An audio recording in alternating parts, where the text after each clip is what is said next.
here was, why did you restrict the girls to heterosexual only? Looking from the outside, I mean, I know I'm inside, but I didn't get to that point yet. It will be as if you are excluding any other sort of sexuality. Okay, we got it. One more.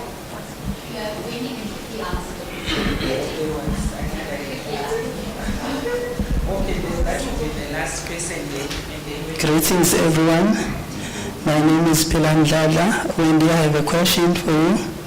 Earlier on, you mentioned that your study was conducted at Siyabonga High in Durban, Umlazi. Is it acceptable to reveal the identity of the school when you are conducting your research? Thank you.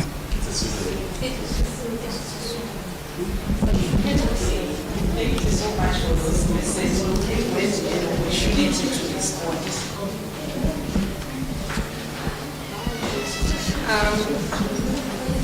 Thank you so much for the questions and the comments that I received from the individuals. So first is starting with, I don't know, Prof or Dr. Dumiso. Thank you very much for the comment. I will use it to inform my study, and it will be very much beneficial. Thank you. Moving on to the subjectivity that are voiced out by these teenage girls. So, I don't know if I got it correctly. I just wanted you to repeat, because the subjectivity, are they coming from these girls, or what point did you refer to? Please, can you repeat, please?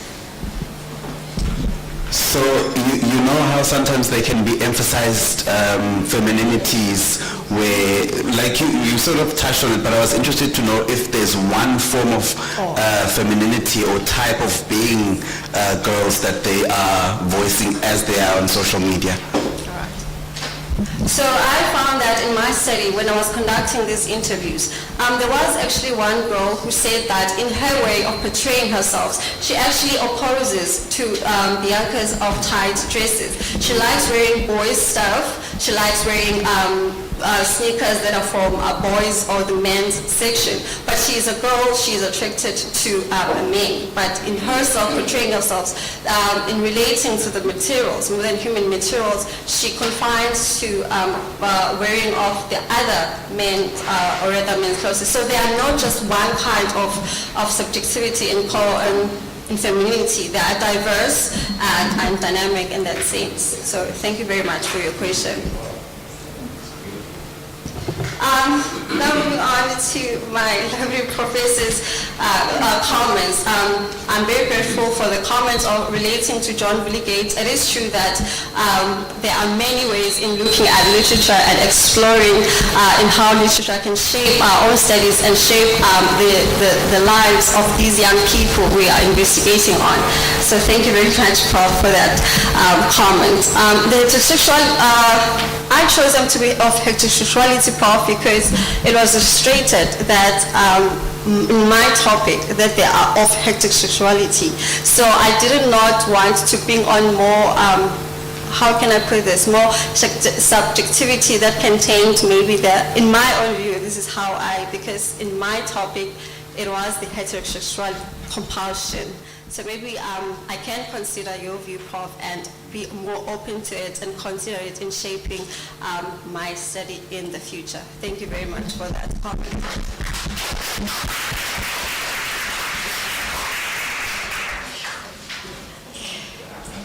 Thank you so much, Wendy. We now have a presentation on teenage girls' sexual double standards in the social media from Sandile Mshilongo from the UKZN. Next is like Next is like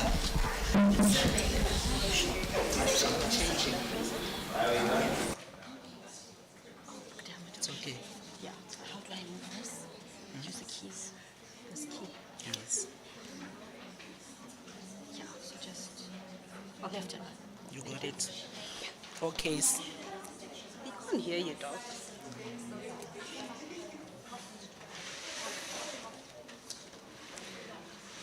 Good. Are you ready? Yeah.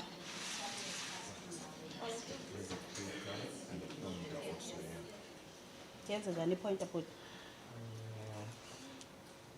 It moves to the next slide. Yeah, so I can up also and use down. the keyboard. Yeah, you can use anything. Okay. Just make a small announcement. Okay, Prof has just asked me to announce that Zandile study passed cum laude last week. So, congratulations. You can go.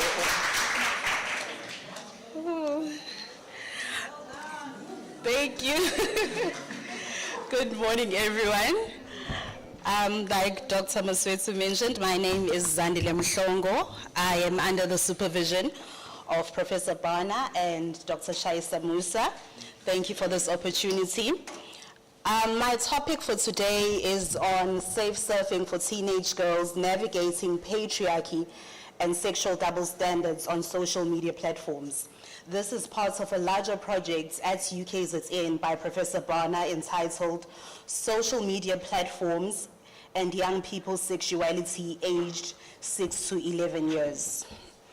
Just a brief overview of my presentation for today. I will begin with introducing the topic. Thereafter, I will move on to the literature review. Then I will speak about theorizing teenage girls' sexual double standards and patriarchy through a new feminist materialism lens. Then I will go on to unpack on the study's methodology, the findings. I will offer recommendations, and lastly, I will conclude. Okay.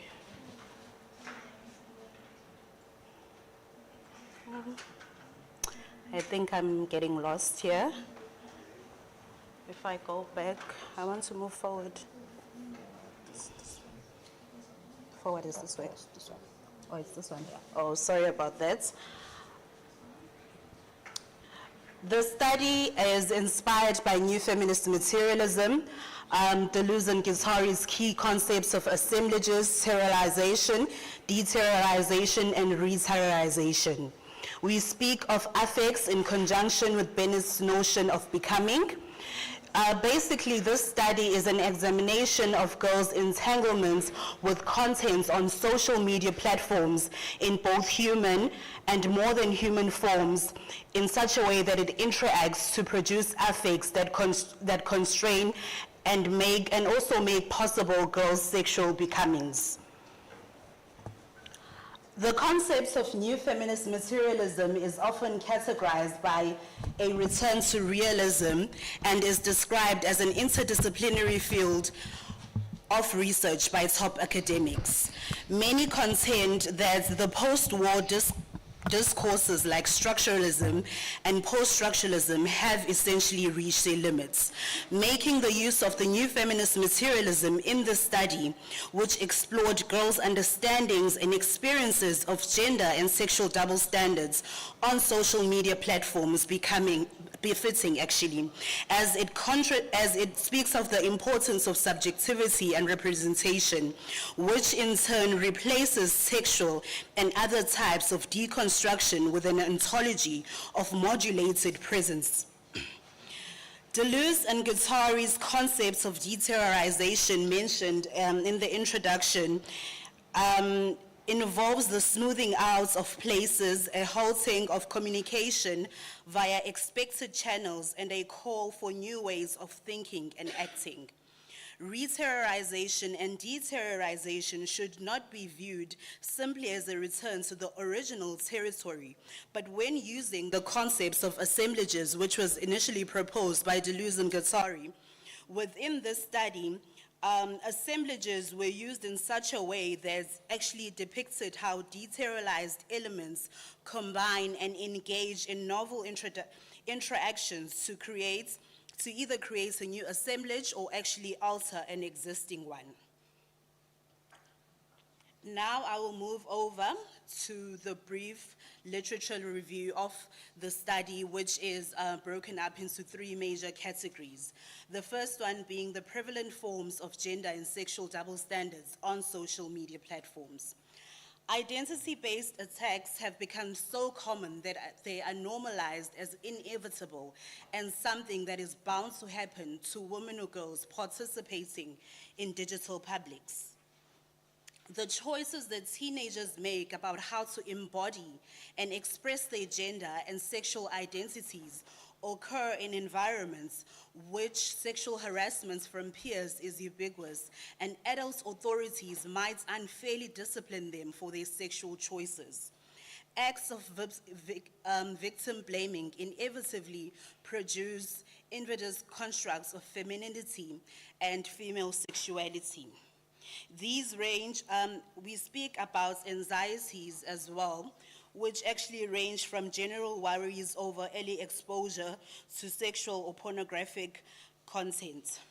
The second part of this literature review speaks about teenage girls navigating gender and sexual double standards on social media platforms in the context of cybersexual harassment. Social media is often used as a space to perpetrate harm, sexual harassment, and violence amongst boys and girls. Sexual double standard and gendered risk are conveyed in gender narratives and sex education. Sexting has often given rise to widespread public and policy concerns regarding the potential risk of digital technology which may pose to young people. I mentioned these risks earlier. Female teenagers are often encouraged to self-monitor and be responsible for their actions online in order to avoid harm from cyberbullying and sexting and other forms of cyber risk. It is assumed and expected that normatively heterosexual masculine boys are interested in the bodies of girls, where normatively feminine girls are supposed to act as sexual gatekeepers. The last and final part of this literature review speaks about gender and sexual double standards on social media platforms, invoking a system of gender and power relations. Young people's endorsements of stereotypical gender roles with the use of social media encompasses hypermasculinity for boys and hyperfemininity for girls. Digital images of bodies circulate in a manner that reinforces gender inequalities. Despite these occasional gender-specific anxieties, many girls are invested in agency, violation, and competence. Online spaces continue to embody an age-old double standard. When we speak about an age-old double standard, it basically encompasses a situation where sexually active girls are denigrated and they're shamed and they're actually despised as sluts for actually displaying their identical sexual behavior as that of boys. Teenage girls' construction of sexuality reveals both agency and complicity with male power, whereby agency is evident in the expression of their sexual desire and the ability to act on same-sex relations. So agency is presented in such a way that it is ambiguous, and it is also constrained by the need to protect sexual representation and also encourage unequal gender relations. Having discussed the brief literature review of the study, I will now go on to actually explain in this study how I utilized the new feminist materialism lens. Even though the study is largely pinned by concepts of new feminist materialism, I think it's important that we acknowledge gender essentializing theories, such as the theory of hegemonic masculinities, gender essentialism, gender as a social construct, because many academics and theorists have categorized them as oversimplifying and that they reduce all masculinities and femininities to a single dualism, as they argue that they fall short of providing a comprehensive account of the process of inequality. Due to the social construction, gender frequently influences how individuals show themselves in accordance to social gender and binary ideals. However, the socio-cultural can no longer be used to contrast reality, and the new materialism perspective holds that the discursive cannot be used to contrast the material, therefore making it crucial that we revise and ultimately overcome dualism in accounts of the material that neither completely embraces postmodernism nor returns to supposed objectivity of modernism. So these theories that I spoke about were touched on in my study because we cannot say we are fully focusing on new feminist materialism without acknowledging them. I think the last excerpt that Professor Emmanuel showed us, I quickly told Nondumiso that in this aspect, can you identify the gender essentialism? Can you identify the hegemonic masculinities coming into play? So I think within each gender study that we are doing, we need to acknowledge these theories that even though they do fall short, they are evident in our research. They do come through in our research as well. So basically, it was an exploration of binaries which showcase how ideas from cultures placed less emphasis on the people, the natural world. I mentioned those theories. And then I spoke about new feminist materialism concepts that were underpinned in this study.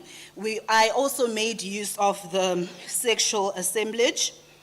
Many of us are familiar with new feminist materialism language. For some, it's still very confusing in the sense that instead of affects, we say affects. Instead of interactions, we say interaction. So it's those little things. It's not just, it sounds different, but there's a reason why it's that way. Concepts such as interaction instead of interaction or affects instead of effects demonstrates that language is not only understood in discursive terms, but also materially. This language is a result of material fluxes.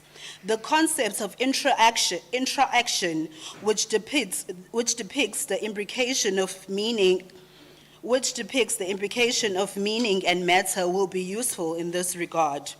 Language usage, like everything else, is not stable. So it changes over time, and it's altering and in a form of becoming in the interest of assemblages. Having theorized how I used concepts of new feminist materialism in the study, the study sample included 30 purposively selected girls from the township in the south coast of KwaZulu-Natal. Initially, my sampling technique was purposive sampling. However, through snowballing, I found that through a referral system, I was able to actually get more participants who actually who will actually yield similar results to the ones that I had in mind. I made use of individual interviews and focus group discussions.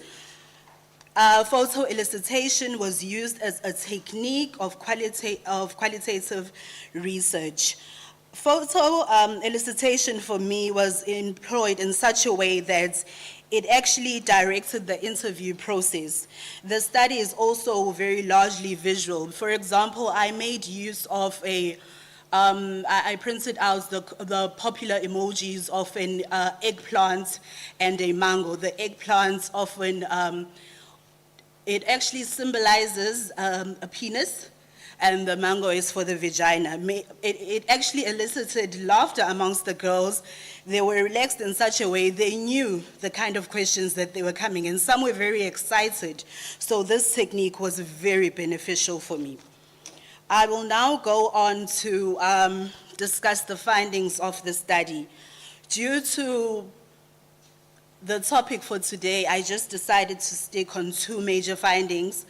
The first one being reinforcing male power and patriarchy. A girl ingapasha kalula, loosely translated, that means a girl will lose value easily. Patriarchy, male power, and sexual double standards as leading factors in determining what is deemed to be appropriate female behavior, both on and offline. Seeing as this study is largely underpinned by concepts of Deleuze and Guattari, I think it's important that with all the analysis placed forward, we need to say what they state about social production. According to them, it arises from interactions that different entities have with one another, as well as the capabilities and the ones that result from these connections. In this excerpt, a sexual double standard is being sexually produced through a complex entanglement between male sexual power and the regulation of girls' bodies and their nude pictures. The concept of the sexual double standards, which suggests that men enjoy more sexual freedom, are subject to social stigmas for some action. Within Ayabonga's argument, society imposes traditional sexual norms on women and the way in which they respond to sexual performances depending on the gender of the performer.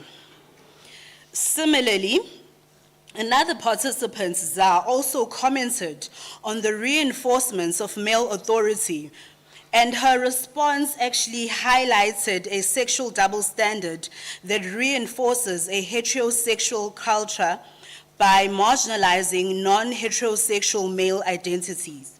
This excerpt actually demonstrates the high moral restrictions around girls' and boys' correct sexual expression on social media platforms based on the sexual double standard. The discourse here is that the discourse is gendered because it reproduces moral standards about sexual issues, hence forming girls' sexuality. Girls are expected to send nude images to their partners as a gesture of love, and boys are not expected to objectify their bodies in the same manner, as doing so would jeopardize their masculinity. However, there are unfavorable attitudes towards young women who sex. Pressure is placed on females to send nude images to boys and to objectify their bodies as part of a heterosexual romantic ritual that has become prevalent in teenage cultures. While the sharing of images of boys on social media is policed and questioned, in the study, in this particular excerpt, we find that homophobic bullying forms part of a consequence for boys who upload pictures of themselves.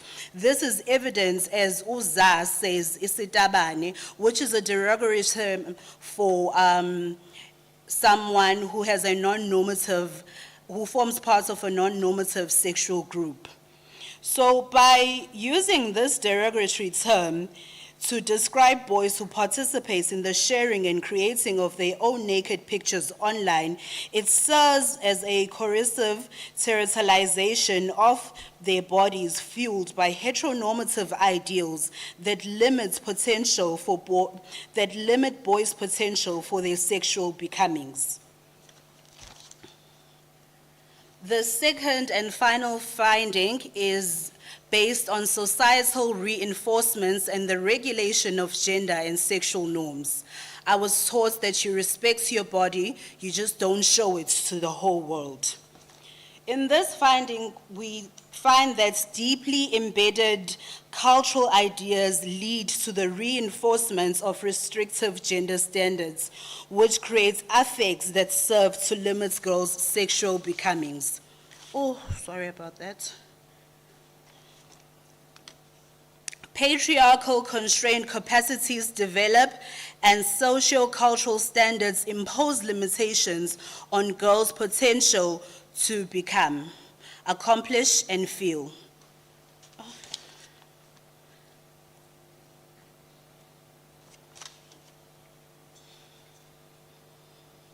Within family and school settings, girls are taught from a young age to have isimilo, which is good moral behavior, through elements of dress and conduct that demonstrates respect for one's body.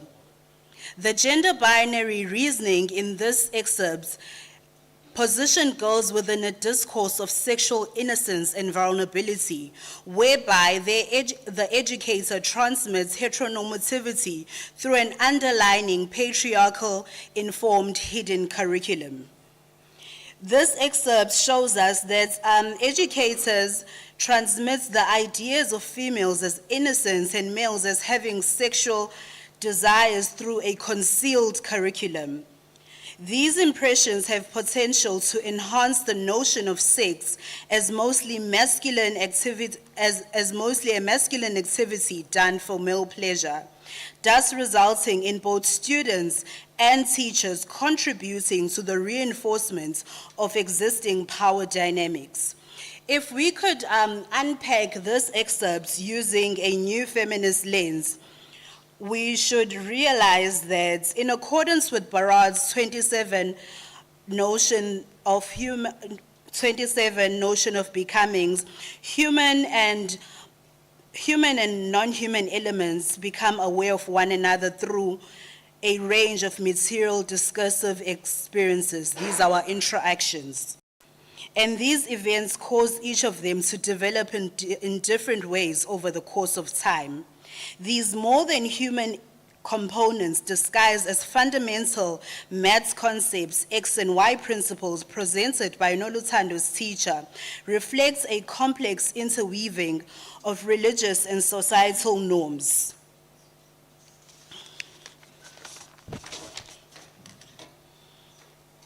Similarly, Dineo highlights a desire to protect her body from male sexual dominance, and her ideology is located within an understanding of hypersexual masculinity and male sexual entitlements over female bodies. The basis for appropriate female behavior is provided by cultural practices like umkhosi womhlanga, whereby Zulu maidens have to prove their virginity to the monarch by undergoing virginity testing. Many of my participants in this study identified as Zulu, and they lived in such a way that they were influenced by Zulu cultural norms and rituals such as virginity testing and umkhosi womhlanga often emphasize purity in girls' bodies. This excerpt can be looked at as an internalization of cultural customs that are used as a basis of acceptable female behavior.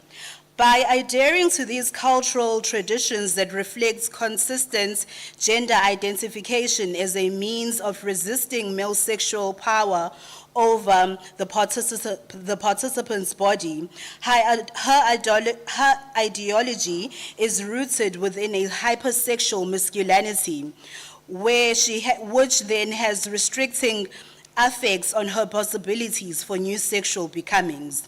These deeply embedded cultural ideals about purity lead to the reinforcement of restrictive gender standards, which create affects that serve to limit girls' sexual becomings. This inevitably results in the strengthening of male sexual power and sexual double standard, basically exemplifying how sexual double standards manifest through cultural practices within a South African context. I'm not doing too well with time. Can I just quickly run through the recommendations? Before these harassing behaviors involved in cybersexual harassment discussed earlier in the literature review can even start, The study argues that a campaign should be developed that ensures the preventative steps that are used to enhance girls' digital literacy, as well as that of cyber developers and their knowledge of overall cyber bullying. This in turn will contribute to the creating and maintaining of a safe space for all online users. I also advocate towards the use of social media literacy within comprehensive sexuality education programs in schools that address the security and privacy concerns associated with posting personal information. And also, this program should also include the opportunities that social media usage may present to social media users, and the sexual double standards on social media platforms will be highlighted. Teachers in the digital era require training that equips them with knowledge of how social media impacts on how young people construct gender and sexuality. More specifically in relation to the study, teachers need to be equipped with necessary knowledge on sexual double standards on social media platforms and gender inequitable implications that have on young people sexualities. Lastly, because there is a necessity for high-quality sexuality education that incorporates young people's social media behaviors in a digital era, especially in times of the global HIV and AIDS epidemic and rising rates of gender-based abuse. The last and final recommendation of the study is pertaining to recommendations for future research. Basically, it involves research that focuses on specific human and more than human components that interact to generate positive affects. This involves shifting away from the traditional paradigm of evaluating targets and assessing judgments of people known to respond will most likely improve the validity of sexual double standards. In conclusion, the study argues that while the concepts of assemblages provides a forum for girls to confront heteropatriarchal preconceptions, it also serves to reinforce them. We need to look at how an assemblage works. We need to look at the issues of terrorization and deterrorization, and actually consider elements of patriarchy, consider elements of cultural customs that are used as a basis for acceptable female behavior. And lastly, molecular and molar movements in the form of structures that specify how individuals must behave in force oppressive materialities in the shape of human and more than human components. So multiple bodies, affective forces interact in ways that enable possibilities and they actually alter, and sometimes they even have the potential of creating a new assemblage, and this is when we speak of new becomings. Thank you very much for your time.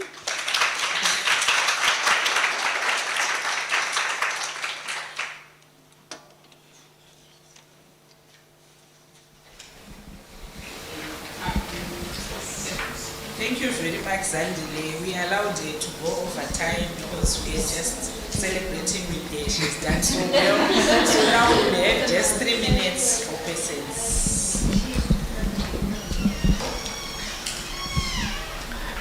So thank you so much, Zandile, for such an interesting research topic and quite rich data as well. And also, many congratulations on your cum laude. Really great news to hear. I just wanted to check with you just a quick question. So you mentioned that you collected your data through interviews as well as focus groups together in the same study. I wanted to just check with you, why was that important for you to combine the two methods of collecting data?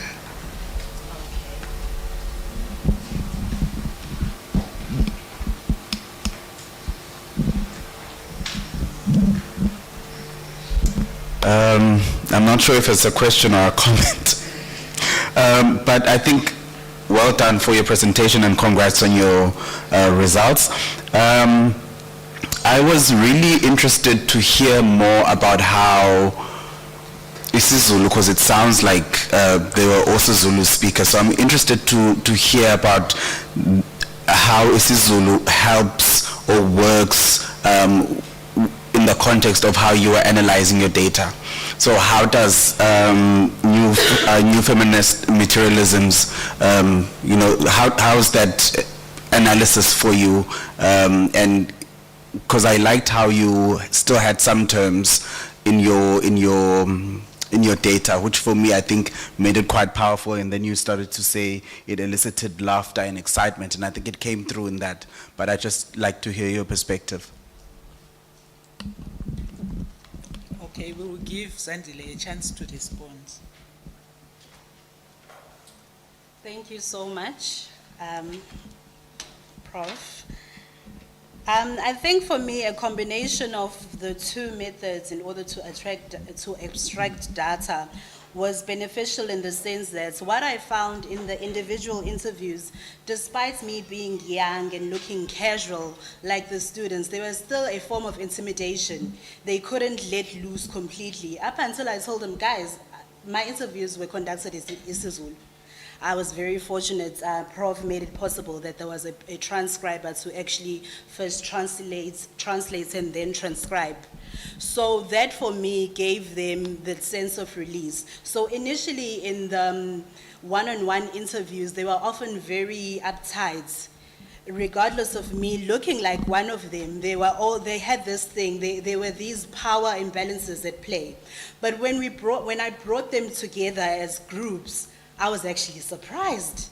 Their comments, some were able to build from each other's comments, and in other times, some were generally shy when we spoke one-on-one, but in groups, they were actually out of their shells. They could speak openly. And I think the language element, it went a very long way for me, because I always say, I don't think in English, I think in Zulu. So sometimes meaning for me is lost in translation. So I wanted a way to speak to these learners without making them feel intimidated. So I used my home language in isiZulu. Of course, there are some phrases that you could not directly translate, but at the same time, it gave the study that richness because they could identify with me. I'm isiZulu speaking, I'm also Zulu, so we grew up in similar home environments. I'm not sure if that answers your question as well. Thank you very much for your time.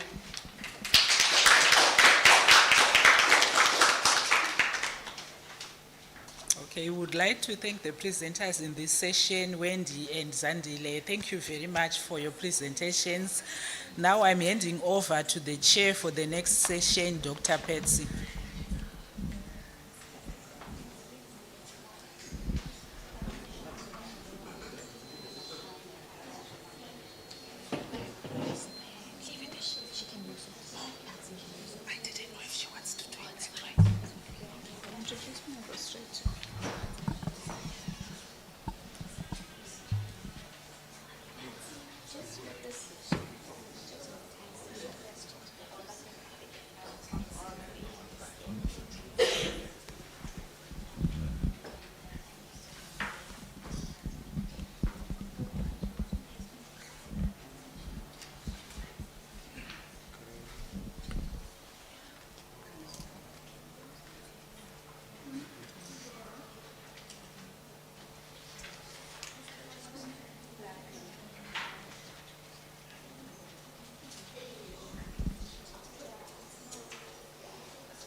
A very good morning to everyone over here.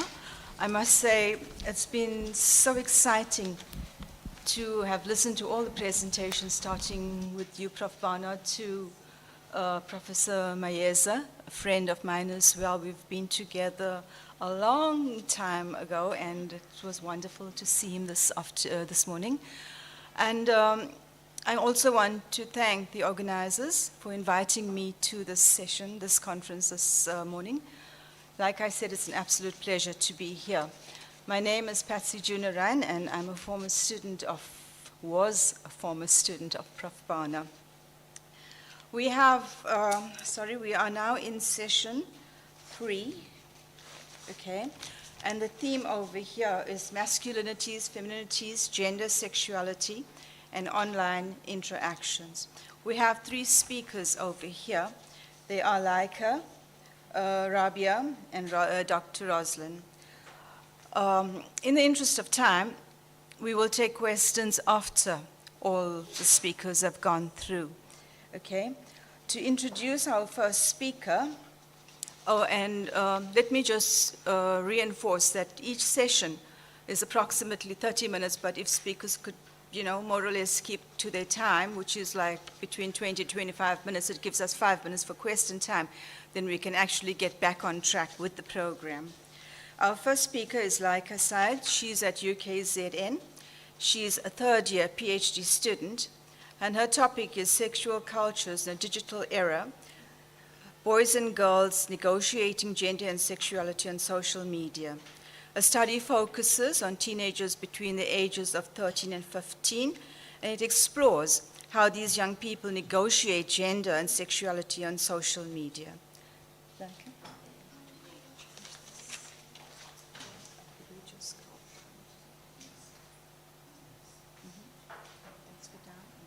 That's fine. How do I?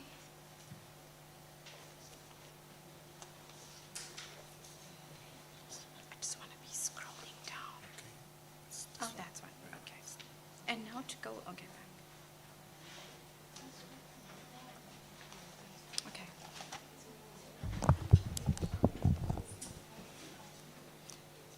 Good morning, everybody. Thank you for this opportunity this morning. I'm very briefly going to take you through my qualitative study that focuses on boys and girls and how they negotiate gender and sexuality on social media platforms. So to begin with, I'm going to look at the overview, and I'm going to start off with the introduction. Then I'm going to move on to the aims of the study, the literature review, new feminist materialism theoretical framework, the methodology, findings, and finally the conclusion and further possibilities. So technological advancements and digital devices have become a norm, and social media has rapidly gained popularity in the teenage world. According to a study conducted in 2021, 99% of children between the ages of 3 to 17 engaged in the internet, were YouTube rated as the most popular platform, with 89% of child users. Facebook, Snapchat, TikTok, Instagram, and Twitter follow closely. Additional studies confirm that 95% of teenagers in the United States of America own smartphones, and 45% were constantly online.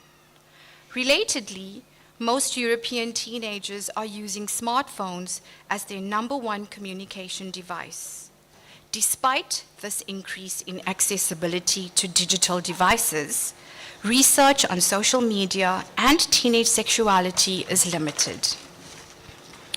This digital era, technological era, whatever you may call it, realm, has enabled the accessibility of multiple social media platforms.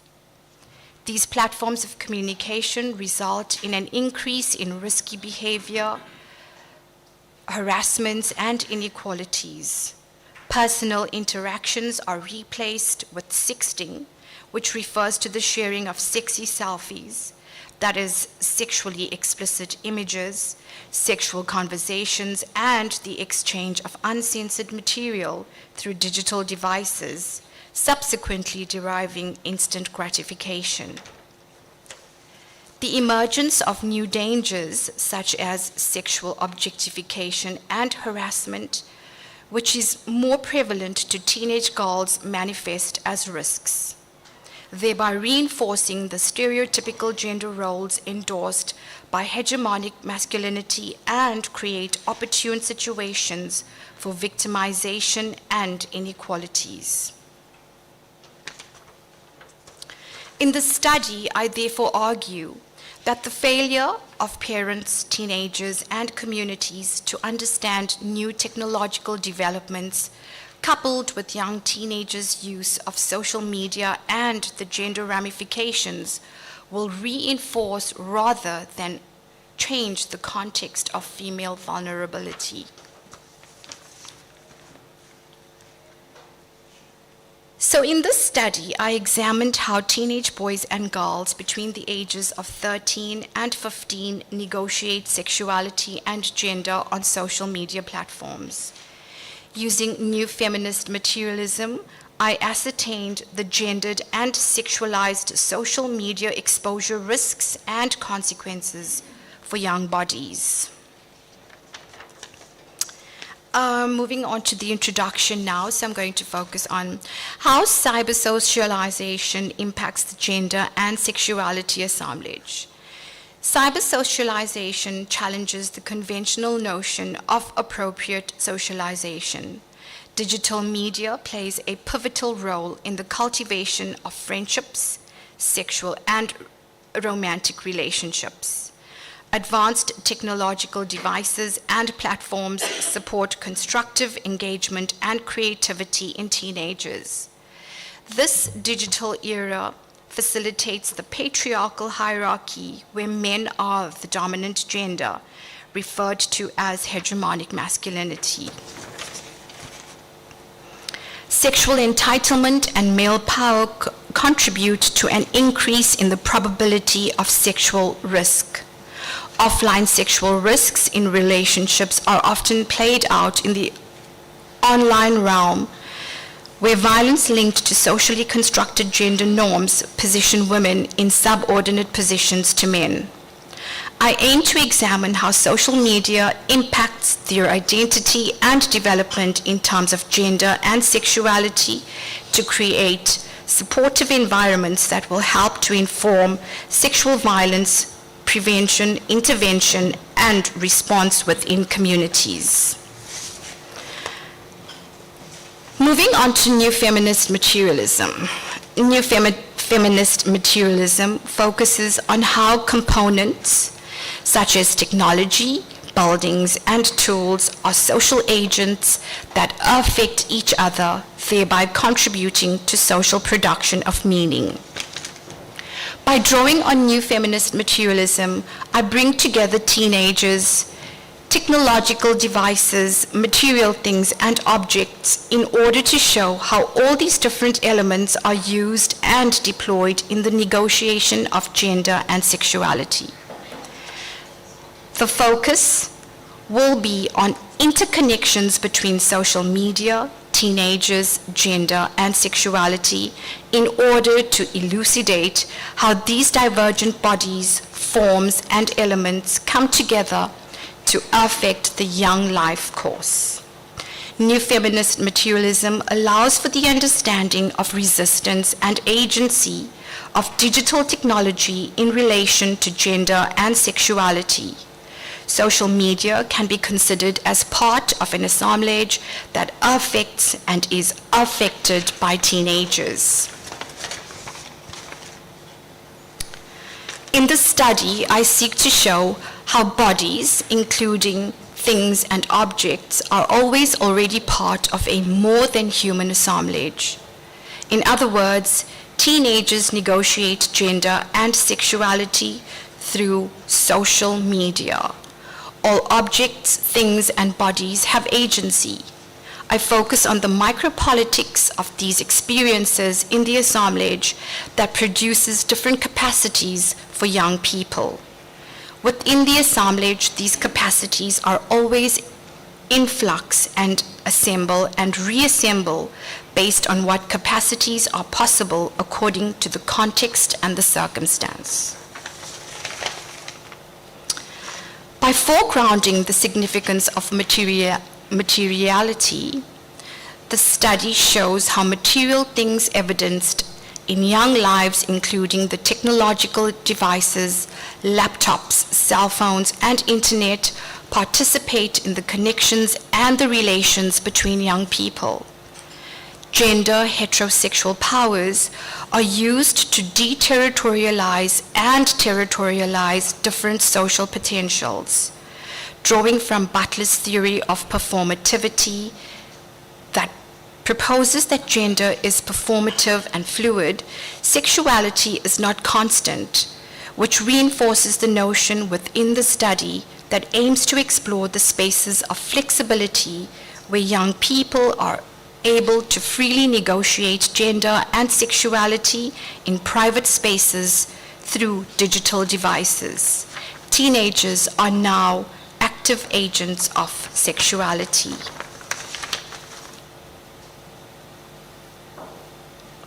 Is it moving? Social media and digital devices allow for this negotiation of sexuality instead of being passive victims. As teenagers become more confident to access sexually explicit material online, it is evident that girls adopting new versions of femininities have become more confident to embrace and express their personal sexual desires, as well as assert power and status.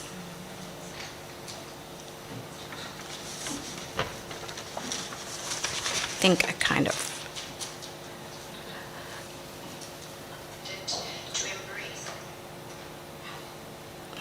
Okay, moving on to the methodology.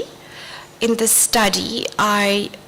qualitative study, I used a sample of 30 grade 7 African, colored, and Indian teenage boys and girls between the ages of 13 and 15 from a lower income primary school in Sydenham. Sampling commenced after all ethical clearance protocols were adhered to. 30 semi-structured interviews and 7 focus group discussions were recorded using an electronic device, and information was then transcribed verbatim. So, moving on to the findings. So, I had 3 findings, so I'm going to start off with the first finding. I found that social media enables teenagers to privately explore their sexuality on networked spaces, making them fully agentive sexual agents. The implications of the above findings suggest that digital devices, pictures, videos, and conversations enable an assemblage that affect teenage sexual capacities as young people entangle their sexual desires, fantasies, and curiosities to assert their agency. Drawing from new feminist materialism, we see how matter and bodies can be viewed as a complex network of relationalities that allow teenage girls to produce capacities to express their sexiness. In this excerpt, Alwandi describes how young sexual capacities emerge through the interactive connection between boys, girls, WhatsApp, and the vagina sticker. These connections work to re-territorialize girls as sexual objects, the vagina sticker, and subjects them to heterosexual advances of boys.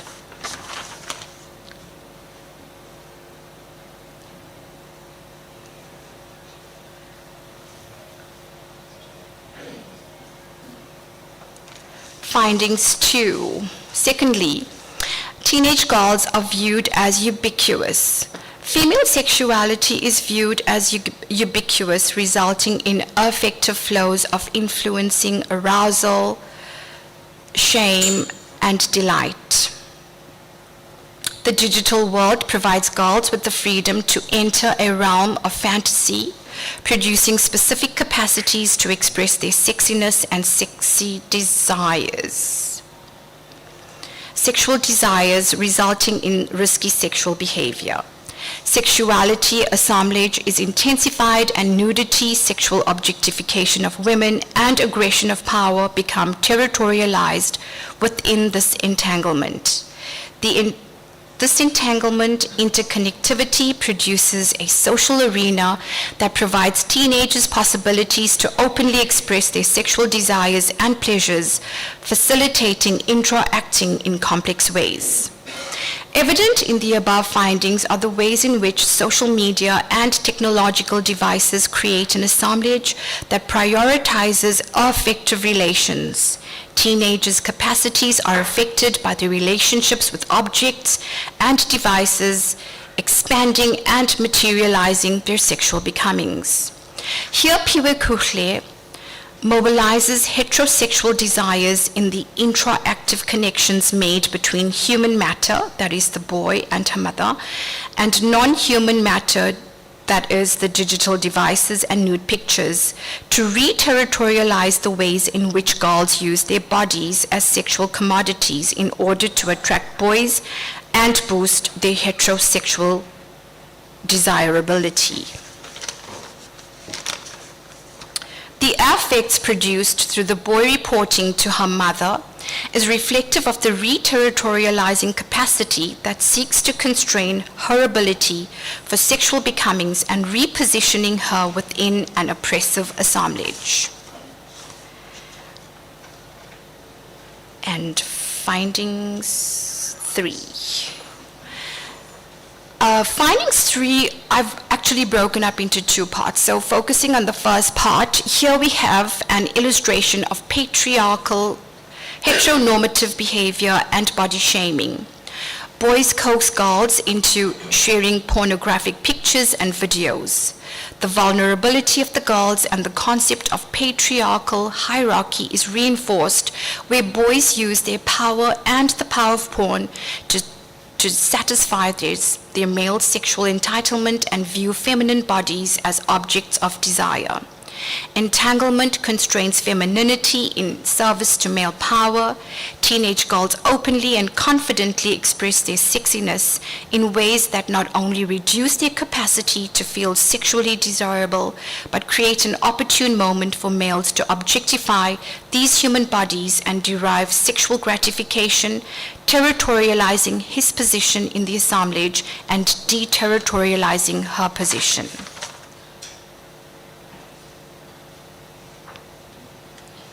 So the second part of these findings, referring to the next excerpt, we find that here it goes to further illustrate how social media platforms provide spaces to not only confront heteropatriarchy, but it also serves to reinforce them.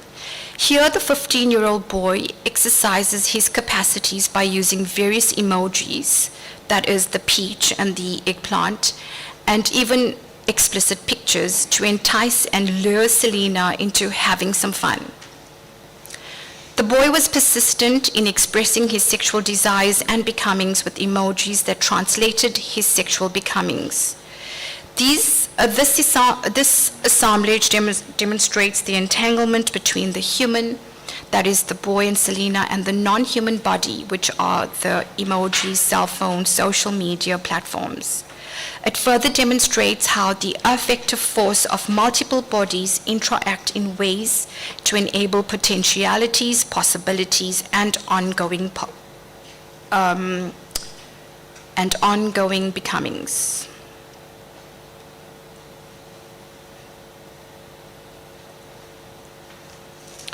The boy also used the social media platform to exercise his hegemonic masculinity.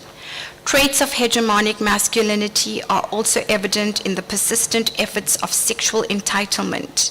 The perceived notion of Selena's subordinate position and his male power within this assemblage lead the boy into believing that Selena will also share her nude pictures. Furthermore, the boy tries to once again use his position on social media to territorialize himself with the cell phone and deterritorialize Selena with the use of the pictures and emojis. Selena, however, re-territorializes herself by refusing the many gestures to become part of the entanglement to having some fun. And finally, to conclude this presentation, I'd like to contend that the world can be considered as continuously emergent through multiple capacities. Human bodies, social media, technological devices, and sexuality are situated within an assemblage. Social media is a potential source of both positive and negative capacities which facilitate vulnerability of girls through entanglement and interactions. Non-human technological forms provide opportune platforms displaying girls' ubiquity. Girls are active agents of sexuality at a much earlier age. They possess capacities to feel, think, and act against female subordination. I believe that the need to understand and act on the arena of virtual life, sexuality, and gender inequalities remains vital work. These findings suggest that there is a need to reimagine the social world, education, social justice, and human futures in a virtual reality. Thank you.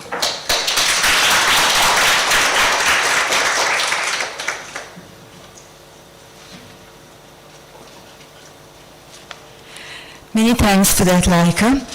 Our next speaker is Rabia Rizvi, and her study is titled Smash or Pass, Young People Navigating Gender and Sexuality Online. Rabia is a final year PhD student at UKZN as well.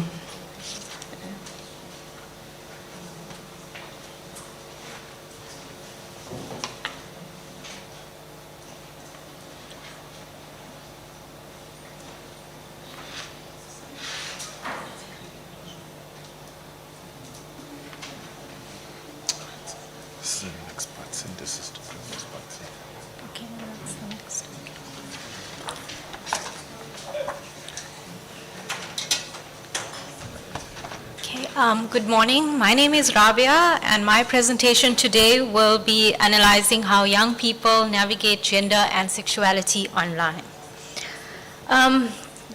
To introduce the study, this presentation will provide a brief background on the current research on young people's use of porn online.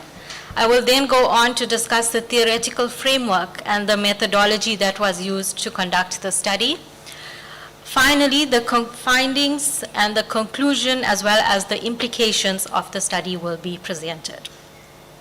So in my literature review, I will first start by stating that the dominant view of porn is that it is misogynistic and very violent. Further, young people are viewed as sexually innocent, and it is often proposed that they need to be protected from discussions around sex and sexuality. However, the reality is different. Current research shows that children are in fact engaging with porn and with pornified culture. We need to acknowledge that for young children, porn is also associated with pleasure and with desire. Most children have access to social media and pornography due to the wide availability of the internet and smartphones. Porn is therefore used by children to negotiate, to express, and to conceal their sexualities. It has been found that porn can reinforce gender stereotypes, but can also subvert gender stereotypes due to the availability of different genres of porn. It is believed that girls do not view porn and that girls are rather vulnerable to and are victims of men's aggression. However, for girls, porn is actually an empowering tool, and it allows them to explore their sexuality much more freely online than in reality. Furthermore, there is a moral panic that surrounds the viewing of porn. It is based on gender, race, and class. It is commonly believed that good girls don't watch porn. There is also concern about porn being a catalyst for teenagers engaging in risky sexual behavior and being vulnerable to sexual predators. Through their engagement with porn, young people begin to doubt their beliefs, their values, and their attitudes towards sex. There are also many myths and misconceptions that are prevalent and perpetuated by adults to caution children against using porn. However, what is not foregrounded is how porn is used to enhance one's body image and the pleasurable feelings that it actually evokes. Moving on to the theoretical framework that was used to analyze the data presented in the study was social constructionism. This theory emphasizes that one's reality is shaped through social interactions, language, and culture. It refutes the idea that gender and sexuality are determined biologically. Judith Butler refers to the performativity of gender and argues that it is something we do rather than what we are. Therefore, it is a fluid concept. Further, Foucault's theory brings in the element of power and how it serves in regulating sexuality. The data that will be presented draws from an ethnographic study on young people's negotiation of gender and sexuality at a private school in the Northwest Province. There were 101 learners who participated in the study, aged between 12 and 15 years old. 52 girls and 49 boys participated in semi-structured interviews and focus group discussions. This is a summary of the findings that will be explored.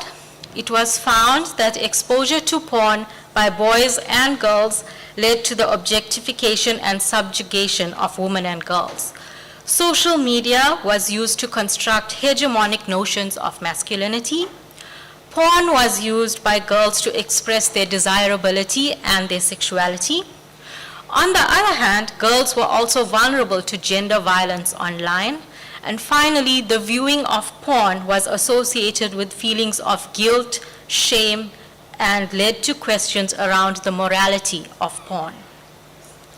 In the first extract, Lesejo narrates how her male friend's exposure to porn led him to believe that all women had firm breasts, small vaginas, and no stretch marks.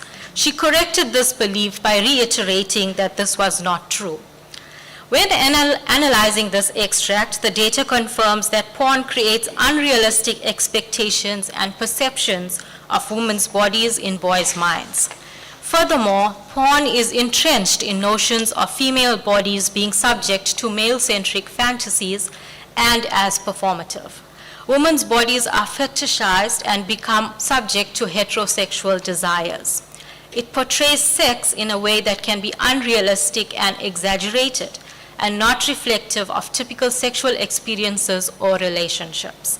Porn raises the standards for what's considered beautiful and sexy to unrealistic heights and places girls in the position of having to live up to these expectations. In the next extract, Neo talks about a group chat that the boys belong to on WhatsApp. Pictures of girls who are known to them, celebrities, and of porn stars are shared on the group, and boys are required to vote on whether they would smash or pass on these women. Smash meaning that they would have sex with them, or pass meaning that they wouldn't. In addition, they also rate the girls and give them a score out of a 10 or out of 100 on her looks and her personality. Neo compares this to being like a test.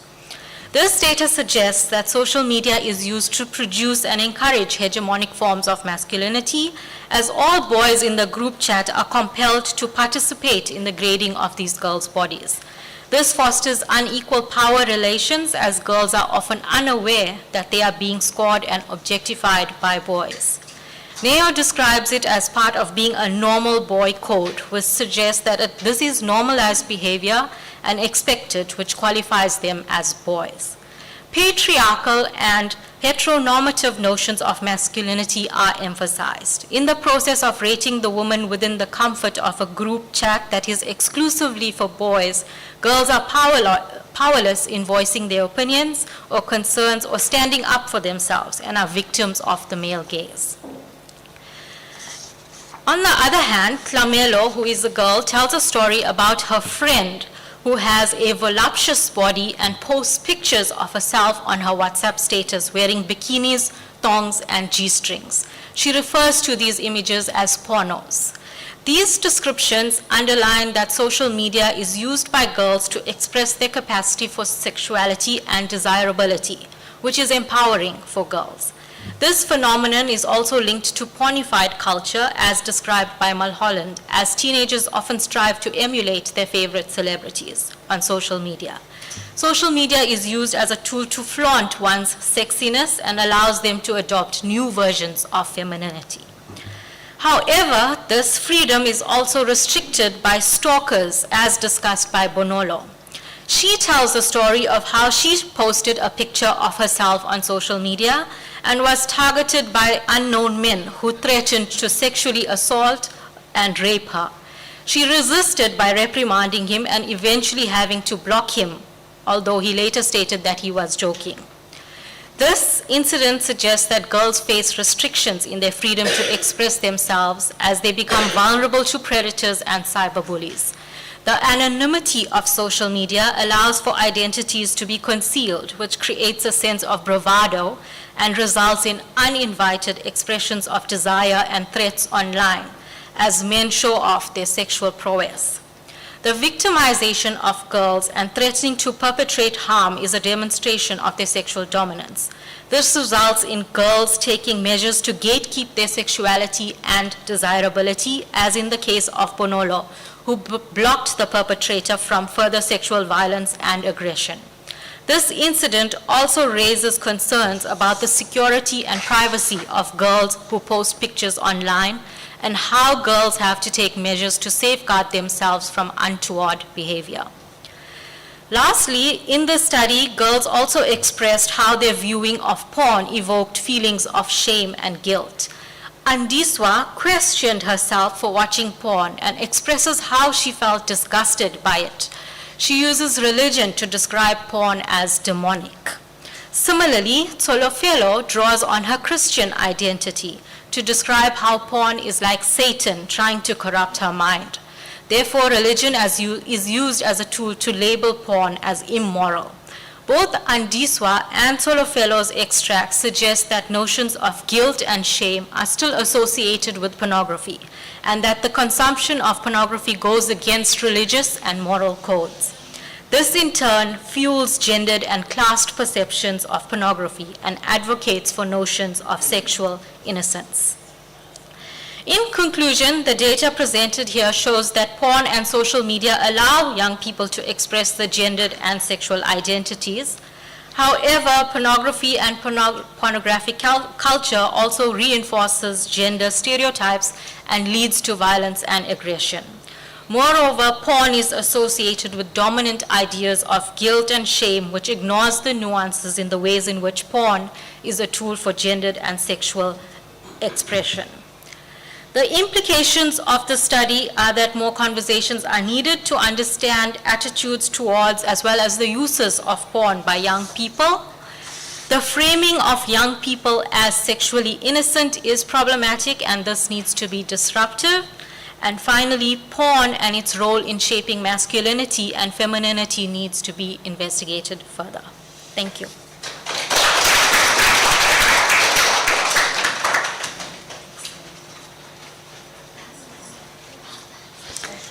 Thank you very much for that, Rabia. I must say we are indeed making good time. Our final speaker for the session here is Dr. Rosalind Kanyemba.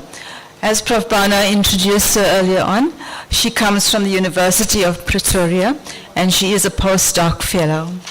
Her study, or her, sorry,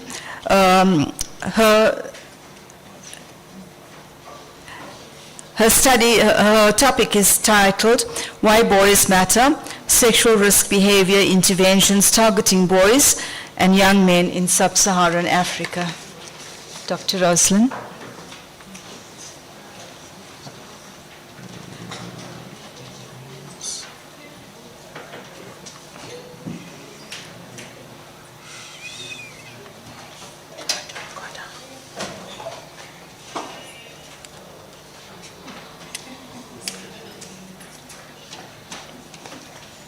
Thank you.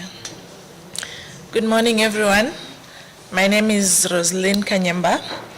I'm a postdoctoral fellow from the University of Pretoria, and Professor Bana and Professor Nolwazi Mkwananzi at Center for Advancement of Scholarship, and I write from a position of feminist anthropologist. So writing from this position as a feminist anthropologist, one might ask, why am I giving voice to boys and men today? So I want to believe that feminism has achieved a central goal of securing for women independence and power, but this rise of women has also been accompanied by male decline. For the longest time, or maybe pretty much of history, the cause of gender equality has been synonymous with the cause of women and girls. And we might ask, where is the boy child in all of this? It is now necessary to consider gender inequality in both directions. Doing this is in women's favor and in women's interest. A world of floundering men is unlikely to be a world of flourishing women. So feminism being a social movement motivated by justice and equality of opportunity, and the idea that helping boys and men runs counter to the continued efforts to lift girls and women up. This idea is not just wrong, but it is the opposite of the truth. Men and women can and should rise together. So I'm coming from a background where we are saying that the effects of exposure to pornography are discussed, and young people are assumed to be most at risk of the negative consequences. Why? Because their sexual identity is still developing, making them prone to sexual experimentation. Adolescents, being in their formative stages, and young adults are more likely to uncritically interpret sexually explicit material and perceive it as a realistic depiction of sexual activity. So this coming from this writer, consumers of pornography are more likely to engage in risky sexual behaviors, for example, drug abuse, engaging in sexual encounters while intoxicated, inconsistent condom use, condomless sex, sexual violence, multiple sexual partners, among others. So, with my colleagues, I want to acknowledge Professor K. Malin Govenda, Professor Tivani Mashamba, Professor Joan Mantel, and Dr. Armstrong Zomba. We did this scoping review titled HIV-Focused Sexual Risk Reduction Interventions, Targeting Adolescent Boys and Young Men in Sub-Saharan Africa. We were coming from a position where we were saying, do not leave the boy child behind. This is a picture of the published paper if you want to read more about it. We were coming from a position that strategies that have successfully controlled HIV epidemics have generally followed the principle that no one should be left behind, and also the SDGs, Sustainable Development Goals, and of the AIDS response stipulate that no one should be left behind. The AIDS epidemic cannot be ended without the needs of people living with AIDS, affected by AIDS, and the determinants of health and vulnerability being addressed. So we might ask the question, why this intervention focused on boys? Or maybe let's start from a general point of why focus on boys. Justification was adolescence may be a critical time for the formation of attitudes towards sex and sexual behaviors. And there is prevailing harmful norms of masculinity, which require some men to prove their manhood through sexual aggression and risk-taking. And in many cultures, men are socialized to be self-reliant and not to seek help, including health information and care in times of need. In some countries, men access antiretroviral therapy for HIV later in the disease progression than women, with more compromised immune systems and at a greater risk for public health costs. And globally, the health and lives of men and boys intertwine with those of women and girls. Knowledge of HIV status generally is lower among men and boys, and antiretroviral therapy coverage of men lags behind that of women and girls. The aims for this scoping review were to provide an overview of interventions that have targeted sexual risk behaviors in adolescent boys and young men in sub-Saharan Africa between years 2000 and 2020, with critical insights on what works in preventing the sexual transmission of HIV. It was not just to scope and put our findings on the shelves, but to find what works to influence policy and practice. It also aimed to provide evidence on the successes and limitations of sexual risk behavior interventions of adolescent boys and young men in sub-Saharan Africa. The justification for this was recently in literature and historically, there is this exceptionalism with girls and young women. HIV interventions have generally targeted girls and young women and left adolescent boys and young men. Thus, this population of ABYM has become a marginalized and underserved population. There is this, what we call the DREAMS intervention, DREAMS standing for Determined, Resilient, Empowered, and AIDS-Free, Mentored, and Safe, which was aimed at adolescent girls and young women from 2014 in sub-Saharan Africa. This was in response to adolescent girls and young women's vulnerability to HIV/AIDS due to age-disparate sexual relations, poverty, gender-based violence, and teenage pregnancies. So this, from 2014 to 2023, this has focused specifically on girls, leaving out young boys. Then experience shows that adolescent boys experience increased HIV prevalence as they age, and adolescence may be a critical time for the formation of attitudes toward sex and sexual behaviors. In sub-Saharan Africa, which is the epicenter of the HIV epidemic, 43% of boys and 53% of girls have had sex before age 18 in the period between 2000 and 2015. Then we might ask, if less boys had sex than girls, why are we focusing on boys? There were 46% fewer deaths due to AIDS-related illness among girls and women in 2019 than in 2010, compared to 32% fewer deaths among adolescent boys and young men over the same period. And this indicates a worse AIDS mortality risk for adolescent boys and young men than for adolescent girls and young women. And again, adolescent boys and young men are seldom addressed in HIV prevention policies and programs. Several reviews have addressed the impact of HIV on adolescents in general, but few have focused on adolescent boys and young men.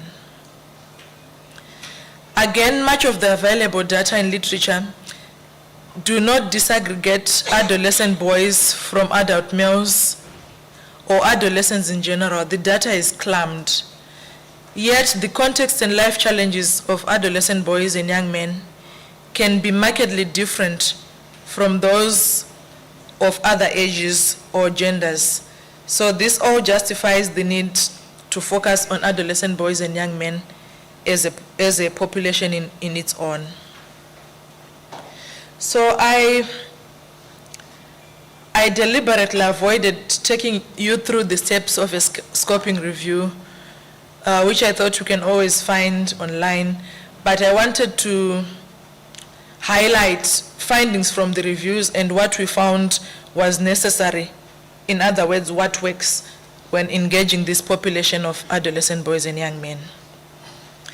So this review focused on behavioral, norm-changing, biomedical, and structural interventions. And these reported both positive and negative outcomes, as well as no-effect outcomes. By behavioral outcomes are those, behavioral interventions are those that focus on changing behavior, promote behavior change, like the issue of having multiple sex partners, unprotected sex, and norm-changing interventions, the ones aimed at changing hegemonic masculinity norms. These are toxic masculinity scripts. And biomedical outcomes or interventions were those that were promoting HIV testing, voluntary male circumcision, and the structural components, those that emphasize change of social or economic or political environment to support these adolescent boys and young men. So from this review, we found that sexual risk interventions engaging adolescent boys and young men in sub-Saharan Africa, they showed promise and identified ways to build and strengthen good practice, particularly those that encourage combination type sexual risk reduction interventions. Interventions are not supposed to be unidimensional, but should also have components of each. Positive impact of interventions on condom use, reduction of multiple sexual partners, abstinence, alcohol and drug abuse, and HIV testing, as well as livelihood strengthening interventions were emphasized. So I'll jump to what works and lessons learned from this intervention. Mixed gender interventions or mixed gender approaches should be adopted. The strength in these mixed gender interventions lies in their ability to enable adolescent boys and young men to engage with adolescent girls and young women, to explore, reframe gender and sex roles, assumptions and decisions in a safe and structured setting. Again, we found out that although we emphasized that mixed gender interventions were important, there was also the need to introduce topics in sex-segregated groups, boys on their own and girls on their own. Why? Men, women, and girls are in early phases of sexual initiation. Most likely, they engage with different levels of sexual awareness. Thus, gender-specific interventions may be appropriate, at least initially. For example, literature shows that girls report earlier sexual debut than boys, and therefore program boys for men and women should not overlap at different development stages. We found out that brotherhood bonds are important when tailoring interventions for adolescents. They're important to initiate change. These are interventions that entail the use of friendship networks. They show promise in influencing peer norms and behavior change among adolescent boys and young men. This is because boys create and seek out spaces among their male peers from which to cultivate their masculinities through heterosexual discourse, including being at risk of getting HIV. And also, these are friendship or brotherhood bonds. Through such interactions of communication and group spaces exclusively as boys, participants construct messages and meanings of their social realities with the potential for transformation towards healthy masculine attitudes. We also find that addressing gender inequalities may reduce young men's perpetration of gender and sexual violence and encourage young men to engage in protected sex. The culture of silence needs to be reviewed. We need to speak to adolescent boys about sex rather than assuming that they are masculine, their uncles are talking to them about this thing. We need to make it a culture of speaking to them about sex and sexual behaviors. As I said before, combination social protection response may be more effective than unidimensional programming. And although communication channels such as media, TV, newsprints, although these can perpetuate harmful gender norms, they also can be potential avenues for shifting attitudes, norms, and behaviors. And then structural interventions can alter the context of young people's HIV risk through improving personal agency. Then these interventions we reviewed, some of them use different facilitators who are well regarded to disseminate messages, and this contributed to intervention success. For example, this intervention called the Learning Center Initiative, they used the religious leaders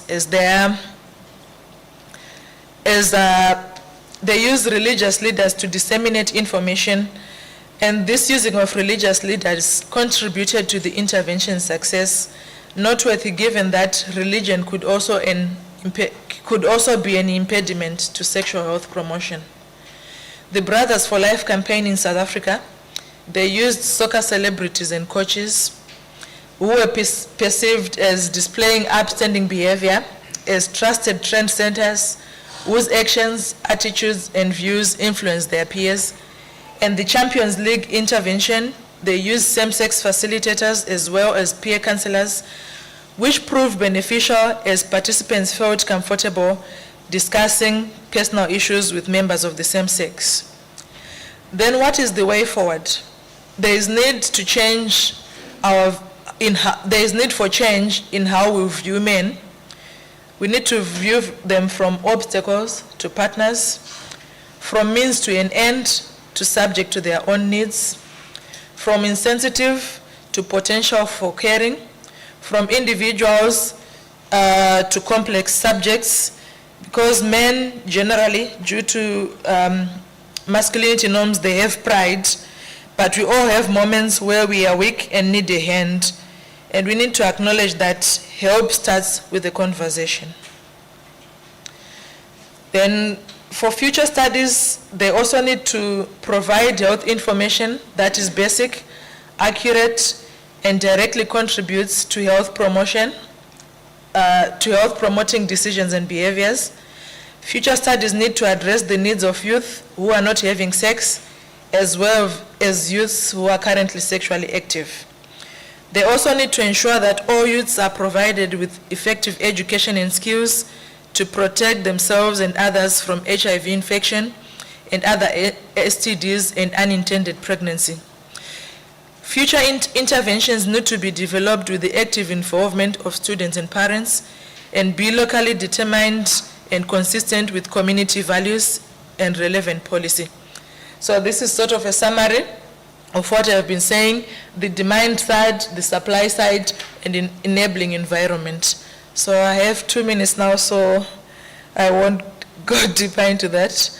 But my concluding remarks is leave no one behind. Let's take the boy child with us. Thank you.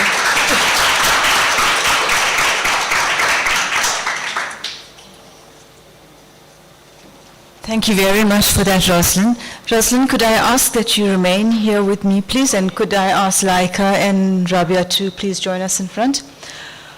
Whilst the two ladies are making their way, I want to say a very, very big thank you to all three of you. Your presentations have been excellent. Your studies are so interesting. And at this point in time, on behalf of everyone, we want to wish the three of you and the rest of the presenters and the students all the best in your future studies and time ahead. Okay, we'll take questions now. We've got Laika first, since she went first.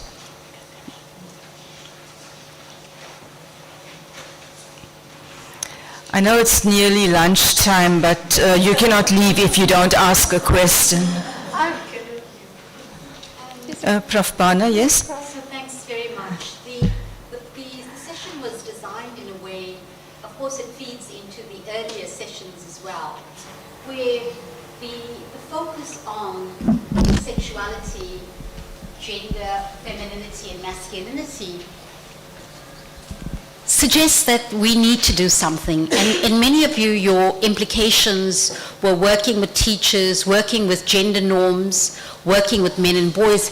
And then the session then concludes with Rosalind's presentation on really a focus on young men and boys and why they matter.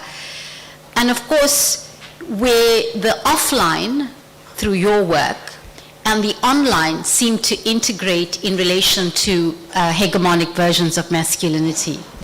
So I guess it can be a question that anyone could answer. How then do we deal with the issue around hegemonic versions of masculinity, which seem to be, I would say, the main culprit in girls' experiences online, but also in terms of the offline gendered vulnerabilities, but also young men and boys' own pressures and risks to sexual harms and poor sexual health outcomes. So maybe a question that Rosalind can answer. So how do we deal with hegemonic masculinity? In my own view, I think it is necessary to reimagine these hegemonic masculinities and opt for more caring masculinities. But it's difficult now to fight culture, because culture is something that has always been there. And I don't think it will be easy to reconfigure these hegemonic masculinity norms, but I think we can try to reimagine a world, or rather to adopt caring masculinities and do away with these hegemonic types of serious, violent, and maybe these masculinities range from, maybe for example in South Africa, for apartheid, when people, rather men, adopted masculinities that were violent and defensive. So in summary, I would rather say we should adopt or teach boys from a young age to adopt caring masculinities. I don't know if I answered you. I think I have an answer as well. Okay. Okay. So I think as we teachers, the majority of us sitting in this room are teachers. I think a lot can actually come out of us. As teachers, we are in the foreground where we're dealing with young masculinities. So we can actually take that foreground and use our position within the classroom to actually encourage little boys, young boys, in positive ways of how to actually, we don't want to stifle them, but we want them to actually come to the fore and understand the fact that if you're going to be an aggressive, nasty masculine, it's not going to work. We're going to try as teachers maybe in the future to encourage them to become a little more empathetic and kinder and nicer. And even us women as moms, we have young guys with us all of the time. We need to switch these gender roles around and remind them that, hey, the household is not just for the women. So you pull in the boys and pull in your sons and the husband if you can, and get them to kind of see life through different lenses. Because we've now moved into another era where we need to do things together, perhaps encourage them in those ways. And of course, I think just in general, if we have male folk around us, we need to perhaps encourage them to just embrace us as women and embrace their femininity as well. It's not a matter of putting them down if they're just gonna, be a little kinder and nicer. They don't have to always just be this macho guy who's like taking control. That's my opinion. Kim, anything for Rabia? Well, I've just got one question for Rabia. The number of participants, did any one of you pick on that? Yes. Yeah, I mean, I was astounded. I'm telling you. So maybe you can, enlighten us, explain how you did it, because goodness, I was shocked. So can I just, before Rabia gets in, it's so interesting that this question has been raised. Precisely, I was just given sent a message from an international colleague to say, do they in South Africa only use 10 participants for the PhD? And of course, I completely rejected that and said, well, actually, no, because my PhD students are compelled to, and you may now, you will see, because the PhD's got that same response from the international colleague, and I sent it to you to see the reason why you need to have a sample that is credible.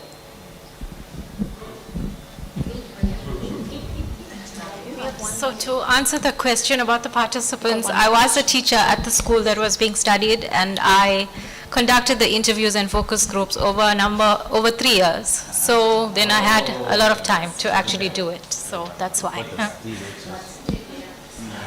So thank you. Thank you for those presentations, by the way. All the presentations, in my head, I keep seeing the word heteropatriarchy, because it seems like everything that is happening is rooted in the system of heteropatriarchy, whether it's hegemonic masculinity or culture or gender norms, social norms, but they are rooted in heteropatriarchy. And I think there's a need to study, to constantly revisit heteropatriarchy in the work that we do, and there's a need to study the overarching influence and impact of heteropatriarchy in the lives of young people. So, for example, is it Laika? Yes. Laika. I was fascinated by your participant, the boy's participant's response to why did she send him a picture of her boobs? And the boy says she wanted the boy to like her. And it strikes me that the girl seems to also be colluding in their objectification. And for me, that says that it's heteropatriarchy. Who teaches these girls that their value is rooted in their nakedness, in their boobs and vaginas and all of that? And I think all of those things are rooted in the very toxic system of patriarchy. It's not a question, so it's just a thought. And then with Rabia, I think maybe have you considered the concept bro code? Because from what I see in the S&P Smash and Pass is some form of a bro code, like the informal rules, discourses, and embodied interaction, interpersonal behaviors amongst these young boys in terms of how they behave and their ethics around gender, sexuality, and girls' bodies. Thank you. Yes, I did notice that, and that's definitely a factor in why the boys behave in the way that they do, and I will be using that in my study as well. So, yeah. All right, thanks again, ladies. We now go off for lunch. Lunch is 1 hour, so all of you be sure to report here promptly at 1:45. And I'll see you sometime again after lunch, and I'm very excited about the next presenter that I am going to be presenting. And I hope he's just as excited to come up here with me. So enjoy your lunch, and we'll see you at 1:45.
shape young men's lives.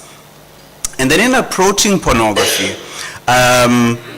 I consider then exposure to porn beyond it being a corrosive force. And I look at it differently as opposed to positioning it as damaging young people. I think with materialist and affect scholars who resist binary logic, who maintain material discourse, physical, emotional, boy, man, or even female and male in some instances. I question the narrow assumptions that link exposure to pornography to the dangers that young people face. Instead, I conceptualize pornography as a social, embodied, and even digital entanglements which enable or give us new ways or give young people rather, new ways of experiencing and expressing sexual and gendered subjectivities. And so here I attend to the material discursive. So instead of asking only what porn is and what it does, of young people to define porn or pornography, I ask, what does porn do? I'm looking for the possibilities, I'm looking for the capacities that emerge through young people's experiences.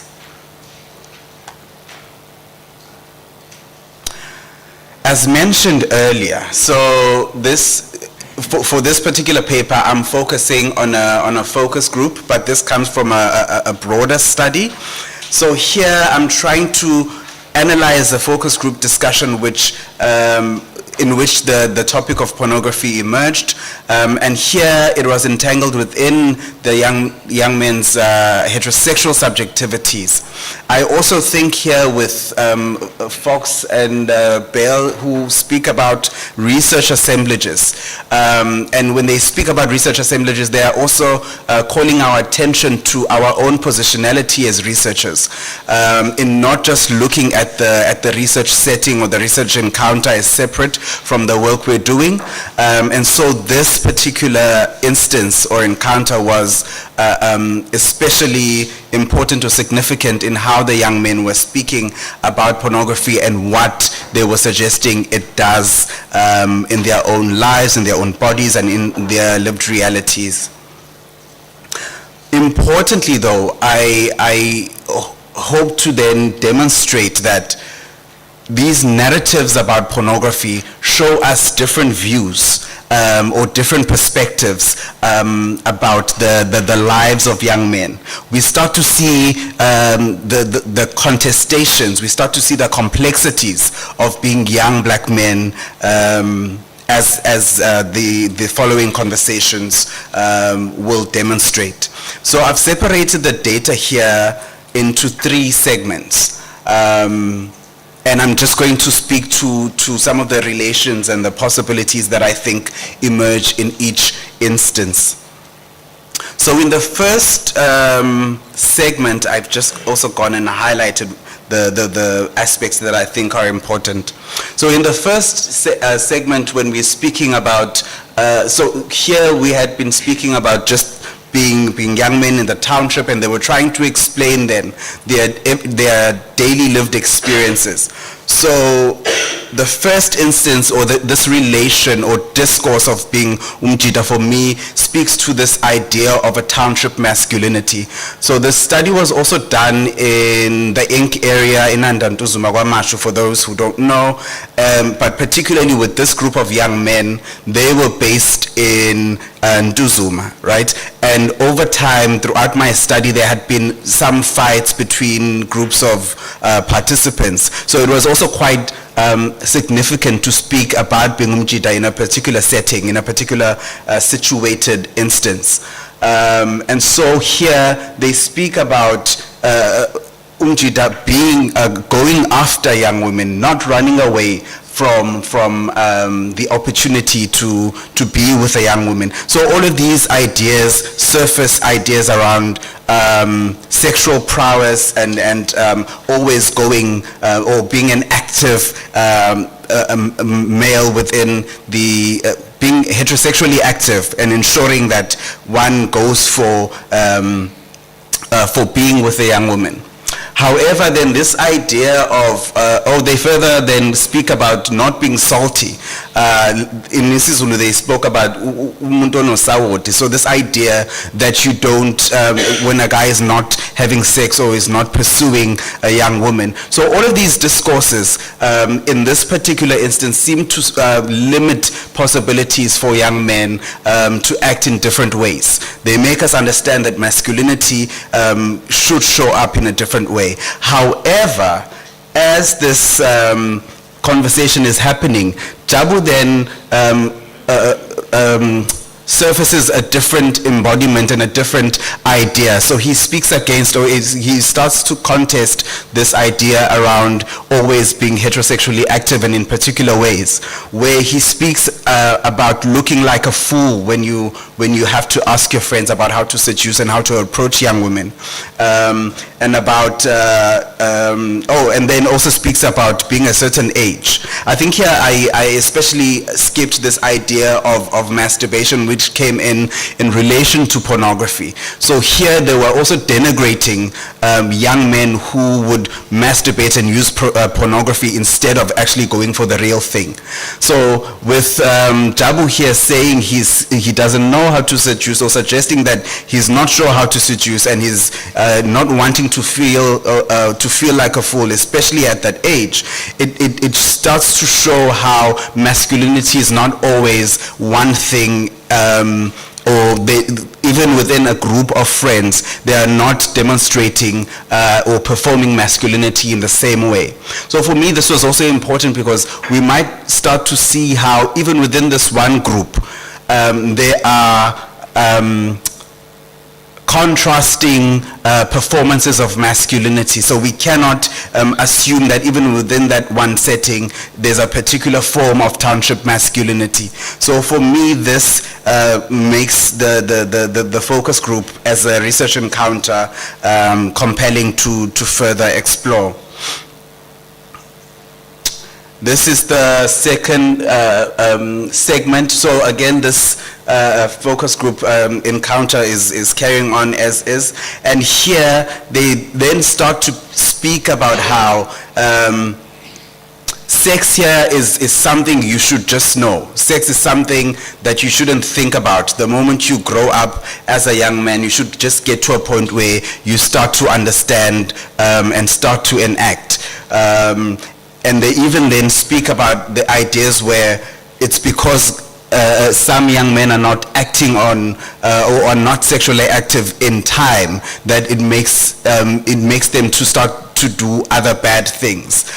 What here becomes important is how pornography is, although it's not explicitly mentioned here, it's these ideas where pornography it suggests that this is an opportunity for them to start learning about sex, because there aren't enough opportunities for them to get the knowledge they need. So for some reason, it's expected for them to just go from knowing and innocent and unknowing to the other end of experienced and knowing. So this the pornography here seems to fill a gap in knowledge.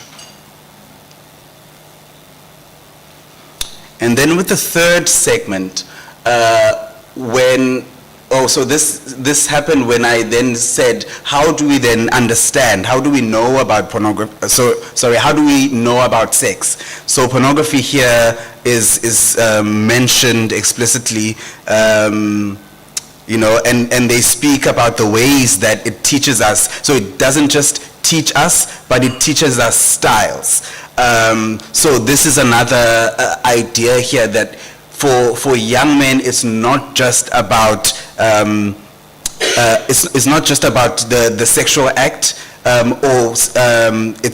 pornography itself is not only consumed passively, but they're consuming it in a way that it shapes their own sexual subjectivities. But what I also then thought was important to highlight here it's how narratives about pornography further surface feelings and anxieties around performing masculinity, which I think it's something to further explore and further think about how in going to viewing pornography here, they are also trying to allay some of the anxieties around not being able to perform in certain ways. And these kinds of anxieties would often go unheard or unexplored or not articulated enough in research with young people. And then this last comment by Shaka was also compelling for me to start to think about, where he says unless the girl you're with is clever. So here he's also showing how young women can also then demonstrate or perform certain sexual subjectivities that that do away with current understandings of young women as passive, and here she can get on top of you and show you. So here it also then destabilizes our current understandings of masculinities, and it shows how young men can also in this context be open to be shown by young women. So it counters our understanding then of young men's sexual subjectivities. So I guess then my concluding thoughts here have to do with how pornography can further highlight or help us pay attention to young to the varied experiences that young men have when it comes to being sexual or enacting their sexual subjectivities. Paying attention to young people's narratives about their entanglements with pornography might further surface anxieties about their sexual and gendered lives. What might we further understand if we pay attention to how young men interact with pornography? So here, focusing on the affective and material relations that are surfaced during discussions on pornography might further become significant for interventions that seek to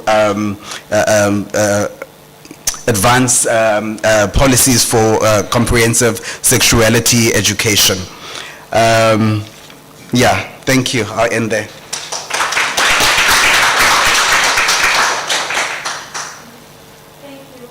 Thank you. I now open the floor for questions.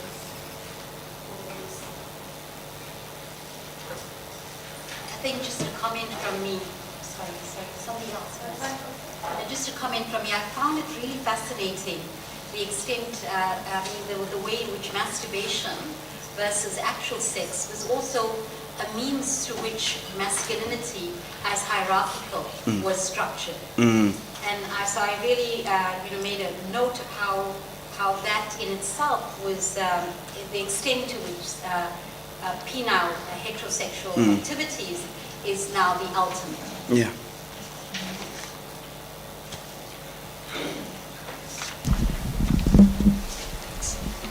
Hi, I just had a question, because you talked about kind of disrupting the binary within like masculinity, and so I was wondering your choice to study heterosexual men rather than just men in general. So I think in my initial study I had to focus specifically on heterosexual men because that was the gap in the literature. The tendency of studying or exploring intimacies and masculinities has mainly, especially in South Africa with key populations, has mainly to be focused on men who have sex with men, and so the literature has not really been as strong with heterosexual men. Yeah. Thank you. Thank you. Hi, I had a question as well. You mentioned this notion that's being imposed onto young black men that sex should come easy and does not require much thought. So My question is, through your interactions with, through these interviews with these young boys, like, what is the role of the parent in this situation? Like, is pornography being, is it replacing the role of the parent when young boys experience their sexual encounters? Funny, so I had two encounters when it comes to, so I think the overall experience, or also what the data is showing, there are conversations that are happening. They just are not at the level that the young people feel they are empowered, but conversations are happening, and they happen in two ways, where mostly it's warnings about impregnating women. So conversations are happening, but they're just not empowering, and they're not comprehensive as we'd like to see with CSE. I also had an encounter where parents would reach out. It was mostly mothers who would reach out and say thank you because we don't know how to speak to our sons. So there definitely is a gap right now where young people are not feeling supported enough, although conversations are happening. Thank you.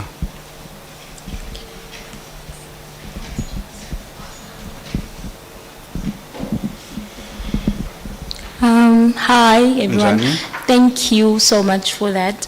My question or concern is mainly on, I see that most conversations are mainly focusing on black heterosexual people.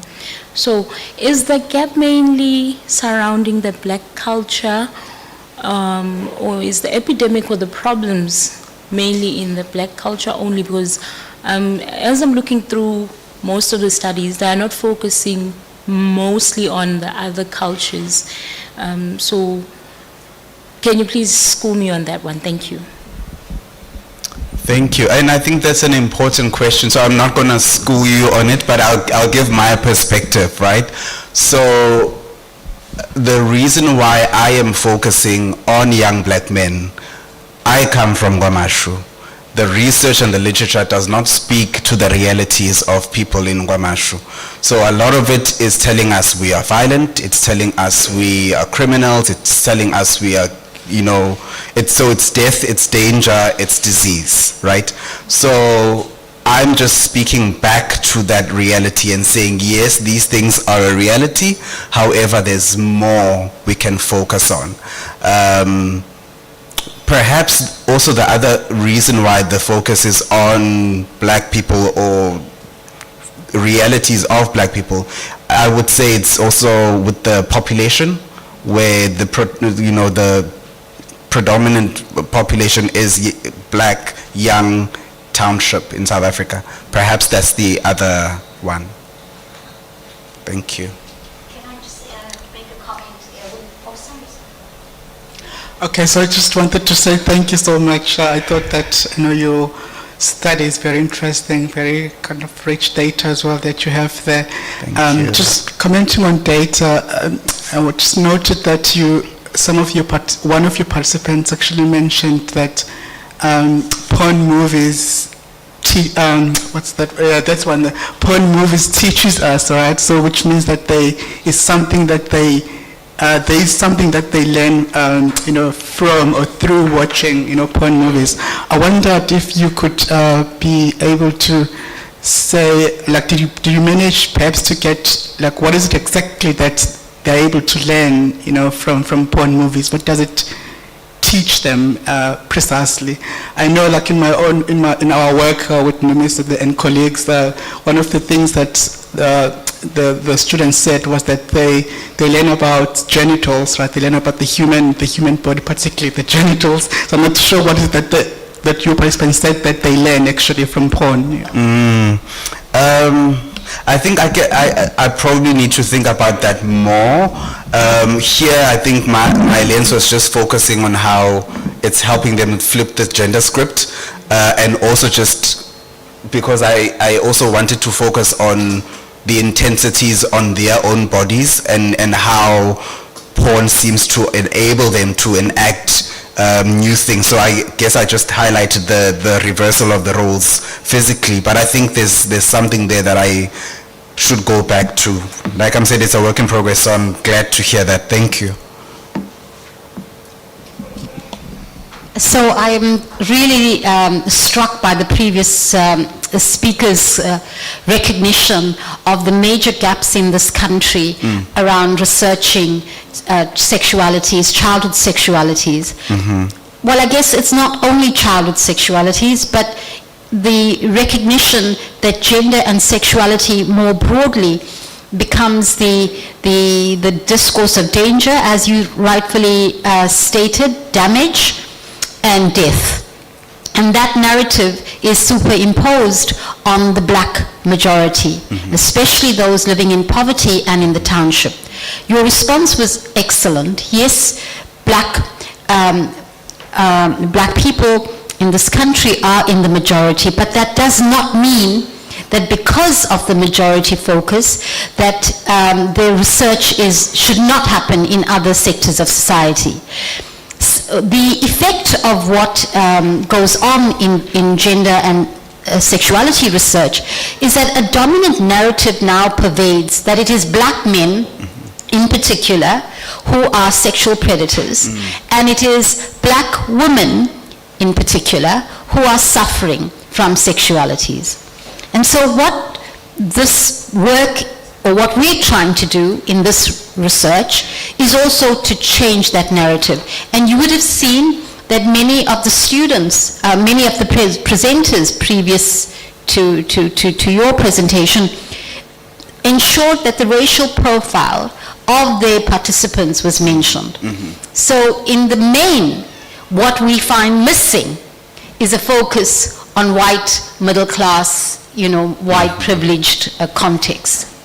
And I guess I hope that my presentation towards the end of the day should address that gap too. Thanks very much for that question. Thank you.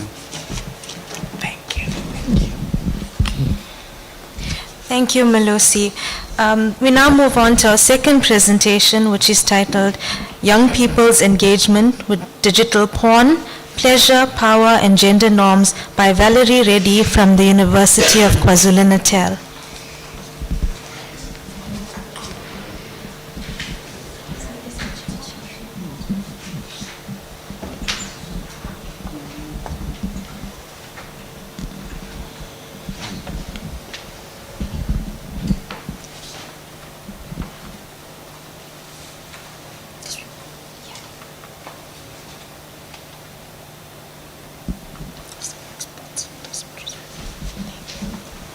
Good day to you all.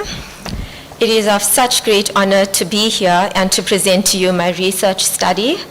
I am Valerie Reddy, a third-year PhD student, and I fall under the supervision of Professor Divya Bana and Dr. Shaista Musa. So I will be taking you through my study, which explores how young girls and boys aged between 16 to 18 years old engage with digital porn in ways that enhance their sexual pleasure and curiosity, but also reinforce gender norms that limit their sexual exploration. Within the next 20 to 30 minutes, this is what I intend to cover, as you can see, starting from the introduction and then moving through the following items. So the rapid proliferation of technological devices has stirred global concern over young people's exposure to and consumption of pornography. The politics around sexuality and porn, as we all know, arouse sexual anxiety, moral panic, and pathologize and regulate young people, particularly girls, and this limits opportunities for them to explore their sexuality freely. The reality is that young people are in fact invested in technological devices and social media platforms, which creates opportunities for them to negotiate and express their gender and sexuality through porn. In this study, I aim to reconceptualize young people's consumption of digital porn through entanglements as a valuable site which affords them sexual pleasure, discovery, and learning. It also aims to reimagine and rethink understandings of sexualities, which will also enable young people to regain their power and afford opportunities for sexual pleasure. However, in line with Barnard's 2023 book on porn, it is important to note that this study is not pro-porn. Instead, it challenges the extensive notions of digital porn as responsible for increasing girls' vulnerability to sexual violence, damaging sexual innocence, and reproducing girls helpless. Several studies in the global landscape have highlighted harmful outcomes when young people engage with porn. These studies suggest that consuming porn can lead to sexual objectification, misogyny, aggression, and an increased risk to sexual addiction and male sexual violence perpetration. These studies reveal a troubling trend where the consumption of porn is associated with female sexual objectification and male dominance. In South Africa, these concerns are not uncommon, given the ubiquity of online resources and young people's perceived vulnerability to sexual risk. To understand how young people make sense of porn, we must consider their viewpoints. Current South African literature, with few exceptions, often falls short in adequately exploring the affective dimensions woven into these connections, surrounding aspects of pleasure, exploration, and education. In response to this gap, adopting a new feminist materialist perspective enabled me to understand the intricate connection between young people, porn, and sexuality. So I would now like to move to a new feminist materialist perspective to understand its utility. As many of us may know, it is not a lens that is common in South African research, so it's important to provide some content to it in order to elaborate further on the new possibilities that arise when young girls and boys interact with digital porn. Drawing on Delu and Guattari's concepts of affect, assemblages, becomings, territorialization, deterritorialization, and re-territorialization. This view highlights the evolving nature of subjectivities as young people interact with porn. This perspective reinforces dynamism, acknowledging the interconnectedness of bodies, matter, digital technology, social media platforms, porn, gendered norms, feelings, and desires within assemblages, emphasizing the capacity to affect and be affected. Within assemblages, there is no endpoint to matter. Young people and bodies are in constant flux and always becoming. Delu uses the concept becoming to illustrate the continuous production of difference, pervasive in the constitution of actions and events, be it physical or not. In this study, I show how young people continuously negotiate their interactions with digital porn, highlighting the evolving nature of subjectivities.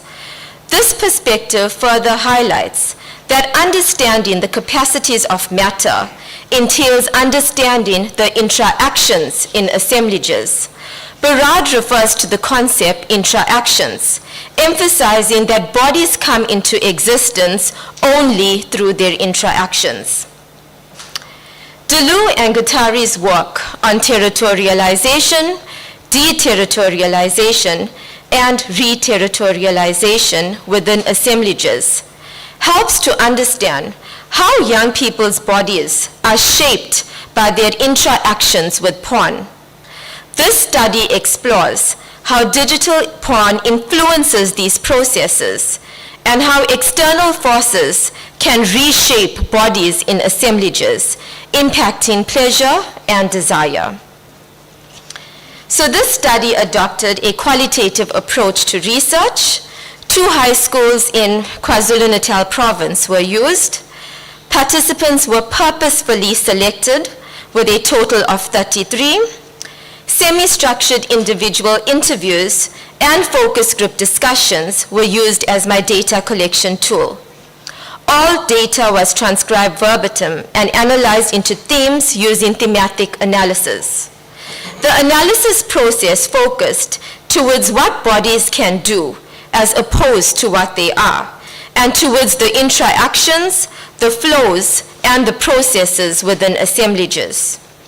With regards to ethics, I ensured that all ethical procedures was considered.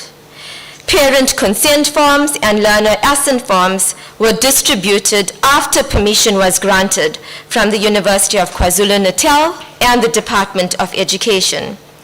Participants were anonymous and guaranteed of the confidentiality of data. Pseudonyms were therefore used to protect the school and participants' identity. Voluntary participation was administered throughout the research process. So there are two broad themes that I will be highlighting, and these are listed on the slide as illustrated. So young people in this study were well acquainted with porn as a normality practice. Evident here is a shift of sexuality from individuals and bodies to an effective flow of assemblages of non-human elements, such as porn, movies, videos, websites, and Twitter, that interact with each other to engender sexual capacities in bodies. The transformation and becoming of porn here, from a distinct type of media to being merged into popular culture, illustrate its capacity within the assemblage to function as channels for affective forces and the emergence of sexual cultures. This aligns with Mulholland's 2013 study in Australia, which articulated these pornified cultures as being everywhere.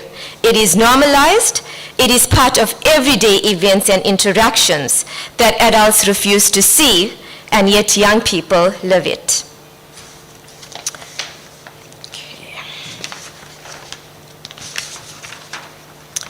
So within the realm of young people's consumption of porn, the importance of songs featuring explicit lyrics was also reflective of the complex ways in which porn intertwines with different dimensions of their lives.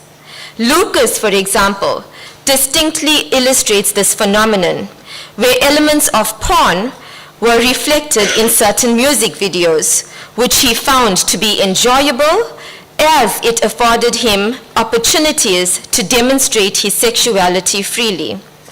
This extract shows the merging of multiple elements, that is music videos, explicit lyrics, porn icon Cardi B, gender dynamics, social media platforms such as TikTok, Facebook, and YouTube, alongside concepts like jerk off, thick ass, boobs, and the overarching notion of porn.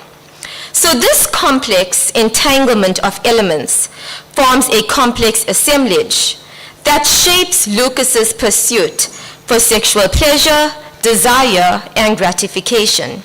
So the affective force generated by bodies enabled possibilities for deterritorialization, where established boundaries and norms are disrupted.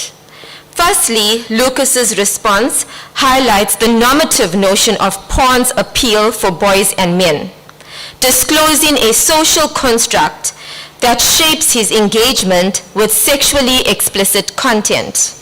Secondly, the assemblage embodies visual elements of a woman's body, such as thick ass and boobs, in the music video context. So these elements produce opportunities for Lucas to engage in masturbation, indicative of how the interplay of elements within the assemblage shape his sexual encounters. However, in this same assemblage, perpetuates the objectification of women's bodies, curtailing their agency and reducing them to mere sexual objects. I will elaborate further on this in the next theme.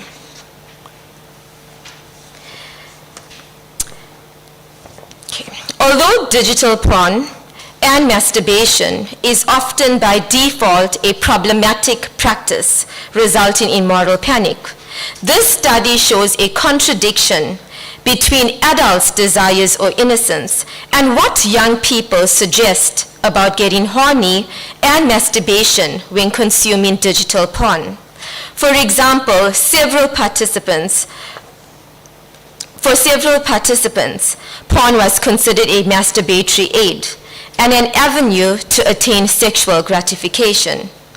It is also important to note that within a porn assemblage, territorialization involves the enforcement of cultural norms and expectations around young people, their sexual experiences, desires, and performances. However, young people constantly navigate these territories by negotiating their very own boundaries, which clashes with contemporary norms. So participants here dislodge cultural power dynamics by displaying such means of pleasure through masturbation. Luyanda's response, for example, shows how watching porn enabled him to imagine that he is actually performing these acts depicted in sexual content. And this process of imagination contributes to his sexual arousal, resulting in masturbation. So here, the entanglement of bodies, of digital technology, feelings, desires, pleasure, satisfaction, masturbation, and the penis works together to bring about gratification within the porn assemblage. So in the next theme, I will be highlighting the constraining sexual capacities in terms of power dynamics and gendered shame and guilt. So Tammy's sexuality here, for instance, is both enabled and constrained by a complex interplay of religion, God, TV series Bridgerton, fictional characters, masturbation, pleasure, sexual activity, and the notion of sin and social norms concerning men. So evident here is an assemblage that also consists of intangible elements, such as the moral values fixed in her through her religious and Christian upbringing. Territorialization comes into play as she reveals how her religious beliefs sets boundaries around her sexuality. Her account reinforces how religion shapes her affective experiences, establishing them within a context of sin. Her first encounter with digital porn, prompted from a television series Bridgerton, captures the influence and affect of media representation on her sexual becoming. The curiosity sparked by a character exploring oneself demonstrates the potential of media to elicit affective responses and rouse personal discovery. So the interaction with porn here brings her pleasure. However, the affective force of religion that exerts a powerful influence constrains her ability to express her sexuality through masturbation, thus creating feelings of shame. So as Tammy highlighted in the previous slide, the normalization with porn within an assemblage privileges male sexuality whilst restricting young girls' agency and sexual capacities. So Jezreel here echoed similar sentiments of feeling guilty and shameful after consuming porn, highlighting the conflicting emotions that girls who consume porn encounter and the ways in which girls are subjected to the affective force of labeling that entraps and forbids them from demonstrating their sexual capabilities freely. Here, the social taboo around girls and porn act as a sort of territorialization, producing a boundary that enumerates what is acceptable to discuss freely. Jezreel's hesitation to talk freely shows her encounter with this territorialized space. So despite taboos in society, she experiences pleasure that also deterritorialize her experiences and emotions from the norms inflicted in society. Another participant, Christine, mentioned that for several young people consume digital porn to keep their partners happy. Her response is reflective of the power dynamics at play within intimate relationships. This is reflective of a broader assemblage where social expectations shape young girls' capacities, often curtailing their autonomy within intimate connections. Here, boys are considered as active agents who can learn a lot from consuming porn, which is suggestive of them being privileged with such knowledge and expertise. Furthermore, there is a reinforcement of girls within sexually passive roles. That is, they do those stuff with their boyfriends, in contrast to boys who take on dominant sexual roles and decide what to do with a girl. Additionally, Christine's view may be influenced by social beliefs where cultural and gender norms shape and regulate sexual practices. She also mentioned that her friend who consumed digital porn was confronted with derogatory names. This highlights the ways in which language and words such as porn star are being used to label and degrade girls who engage with digital porn, resulting in sexual objectification of young girls. Such affective intensities of objectifying language, as well as sexual double standards, reinforce narratives that devalue and judge girls for their engagement in sexual practices, thus making porn a gendered terrain. Some participants also made reference of videos taken and shared to others to humiliate and shame young girls.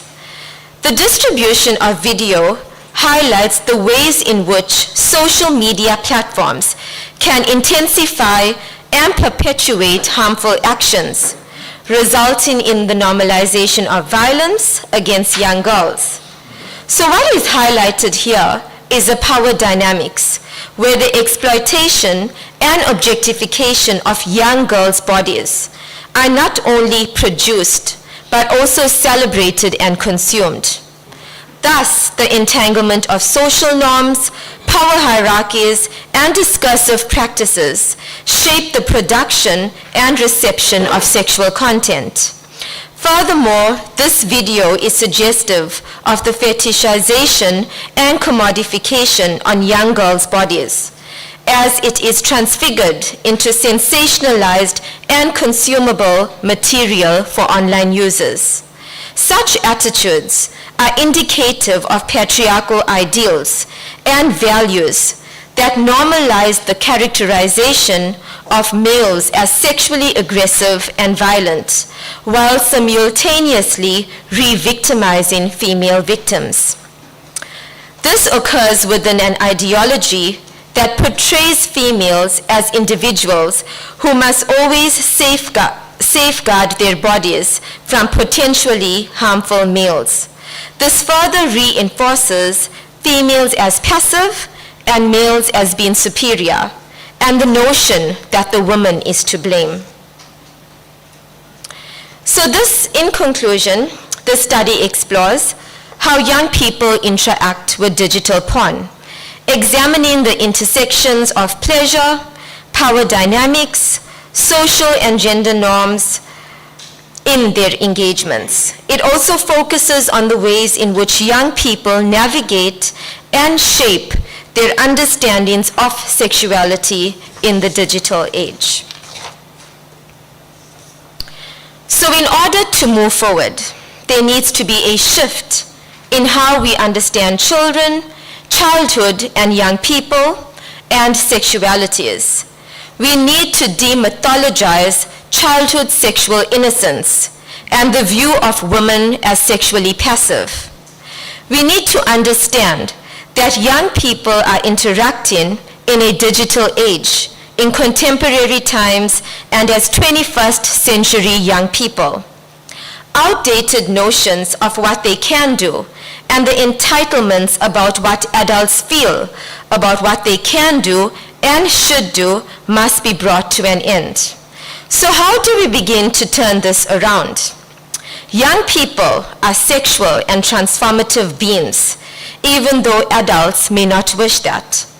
These sort of changes in terms of how we think about children and childhood requires a multi-pronged approach in families, in communities, and in educational institutions to support a more progressive view of how we view sexualities and young people. There is a need to restructure and reconfigure educational programs and teacher training, particularly within the life orientation curriculum, to address the affective forces surrounding sexuality in schools. These programs should acknowledge sexuality and porn as avenues for exploration, pleasure, desire, and learning, as educators grapple with whether and how to address these topics within lessons. In addition, fostering open discussions through the curriculum can also assist young people in understanding porn, the risks and pleasures, and will also assist them in making well-informed decisions on their sexuality and sexual lives. So, okay, this brings me to the end of my presentation. Thank you.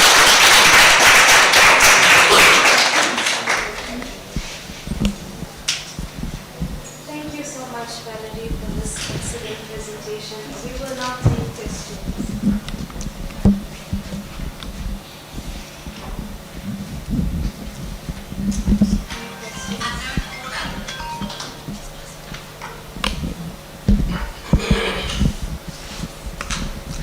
Hello, I had a question. It was actually regarding one of the quotes that was made by one of the students that you were interviewing in reference to the explanation of the young girl who may or may not have been drugged in that instance, and the line was, "But she'll learn something" at the end of that. And I was curious to know if that line was to support that, you know, like some sort of like sarcastic remark, like, okay, well maybe she'll learn her lesson, or is it used to describe the notion that porn, quote unquote, teaches something to young kids who are exposed to the to this new form of digital technology?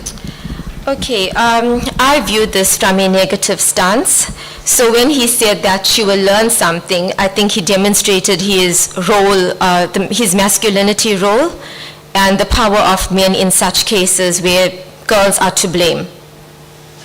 So I think it's more about blaming girls, and also it's reflective of sexual double standards. It's okay for the boy, although he was involved in that, he is not humiliated for it because he's a boy and it's okay.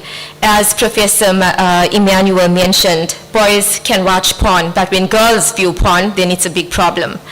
So in the same way, in this scenario, the girl is to blame because she's a girl, and because of her, the notion of her being passive and being vulnerable. So yeah. Thank you. Okay.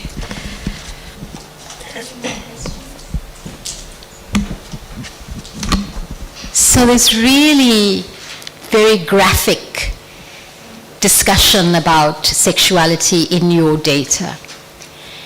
As a female researcher doing research with young people, and I'm assuming it's both across the racial divides here. Are these mainly? It was between just the Indian and black racial groups. Okay, so Indian and black in your context.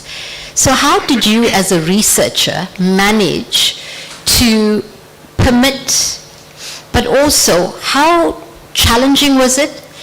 And maybe the main issue was, in what ways was the research process itself part of an assemblage, providing boys like James and others, for instance, an opportunity to express their masculinity within the porn assemblage?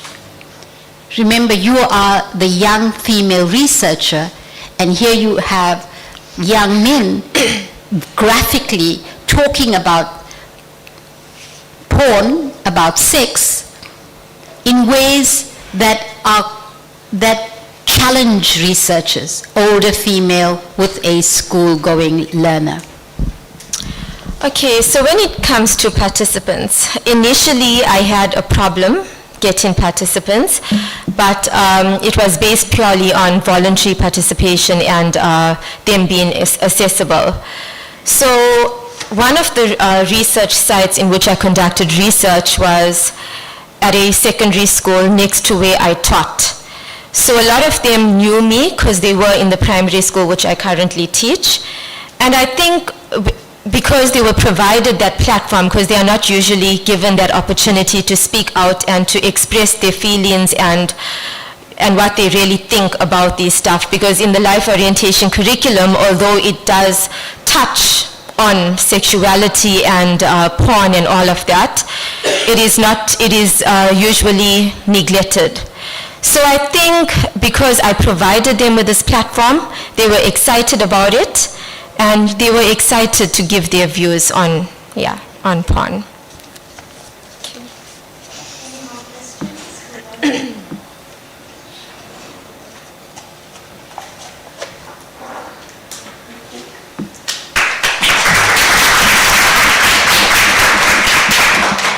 Thank you, Malusi. Thank you, Valerie. This concludes session 4. I now hand you over to Patsy, who will take you through to session 5.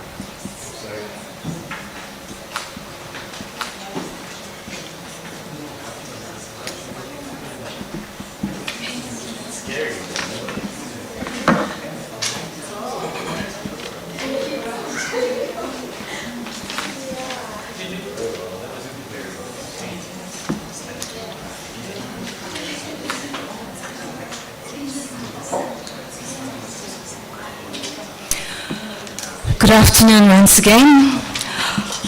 We are now on session 4, and it is actually a very special session because we have our invited speaker 2 over here. You've heard him make comments and give feedback throughout the sessions that were presented earlier on. He is none other than Dr. Ndumisa Ngidi, who comes from UKZN University of KwaZulu-Natal. He's very eager to come up and take his place next to me, but before he does that, I just want to provide a brief background into Dr. Ngidi's journey in academic. His full name is Dr. Ndumiso, I can't say the middle name, Dalukola Ngidi, okay? And he actually holds a doctorate, a Doctor of Philosophy degree, and currently works as a senior lecturer and head of department in the University of KZN in the School of Education. His research interests include gender transformative pedagogies, gender and childhood geographies, geographies of violence, gender and childhood sexualities, the sociology of urban and rural education, gender and difference in education, and participatory visual mythologies. Now comes the interesting part. In 2015, he became a fellow in the highly competitive Harry Frank Guggenheim Foundation's 10 Best Young African Scholars. So,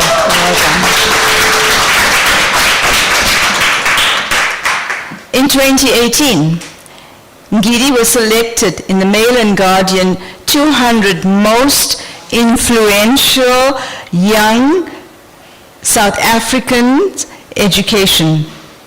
Okay? So 2018, I'm just going to see if I got this right. There's so many things about him here. In 2018, I'm going to say it all. In 2018, he was selected in the Mail and Guardian 200 most influential young South Africans in education. Then in 2018 again, Ngidi won a grant award from the World Bank and Sexual Violence Research Initiative, SVRI. Some of you might already have joined this initiative, and you might be receiving, links to journal articles and stuff from them. For development marketplace for innovations in gender-based violence prevention and response. And finally, in 2019, Ngidi received the Laura Bassi Award and Scholarship for Outstanding Global Young Academics. Wow, chance to get it. Okay, so Dr. Ngidi, it is really a pleasure to have you grace our conference here this afternoon. And let me quickly tell you about his topic. It is Spaces, Objects and Bodies, the Geographies of Heterosexual Dating and Intimacy Among Young People. Thank you. Thank you so much, Patsy. Good afternoon, everyone. I know we full and tired people are on their phones now, hopefully not watching porn. Yeah, so I'm probably the only one who's not talking about porn today, but I feel honored to be here amongst all of you guys. So I'm presenting on this work. It's actually research that we completed late last year. It was a 2-year project that looked at young people's perspectives on sexualities and fertility. So the context, the setting of the study is a rural community in, why am I forgetting this place? In Jozini, in rural KZN, in the northern KZN, just like very far. So I'm speaking today, as Betsy just said, on part of the findings, or a portion of the research, and I focus on spaces, objects, and bodies, and the geographies of heterosexual dating and intimacy amongst young people. Why is it doing that? I don't like anime. Is it possible to stop this from happening? I don't know. I have no influence over that. Okay. Sorry, I don't like animation. I don't know how that happened.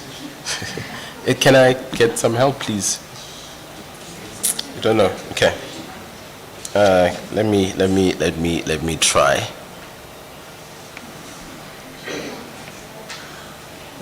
Where do you turn them off? Okay.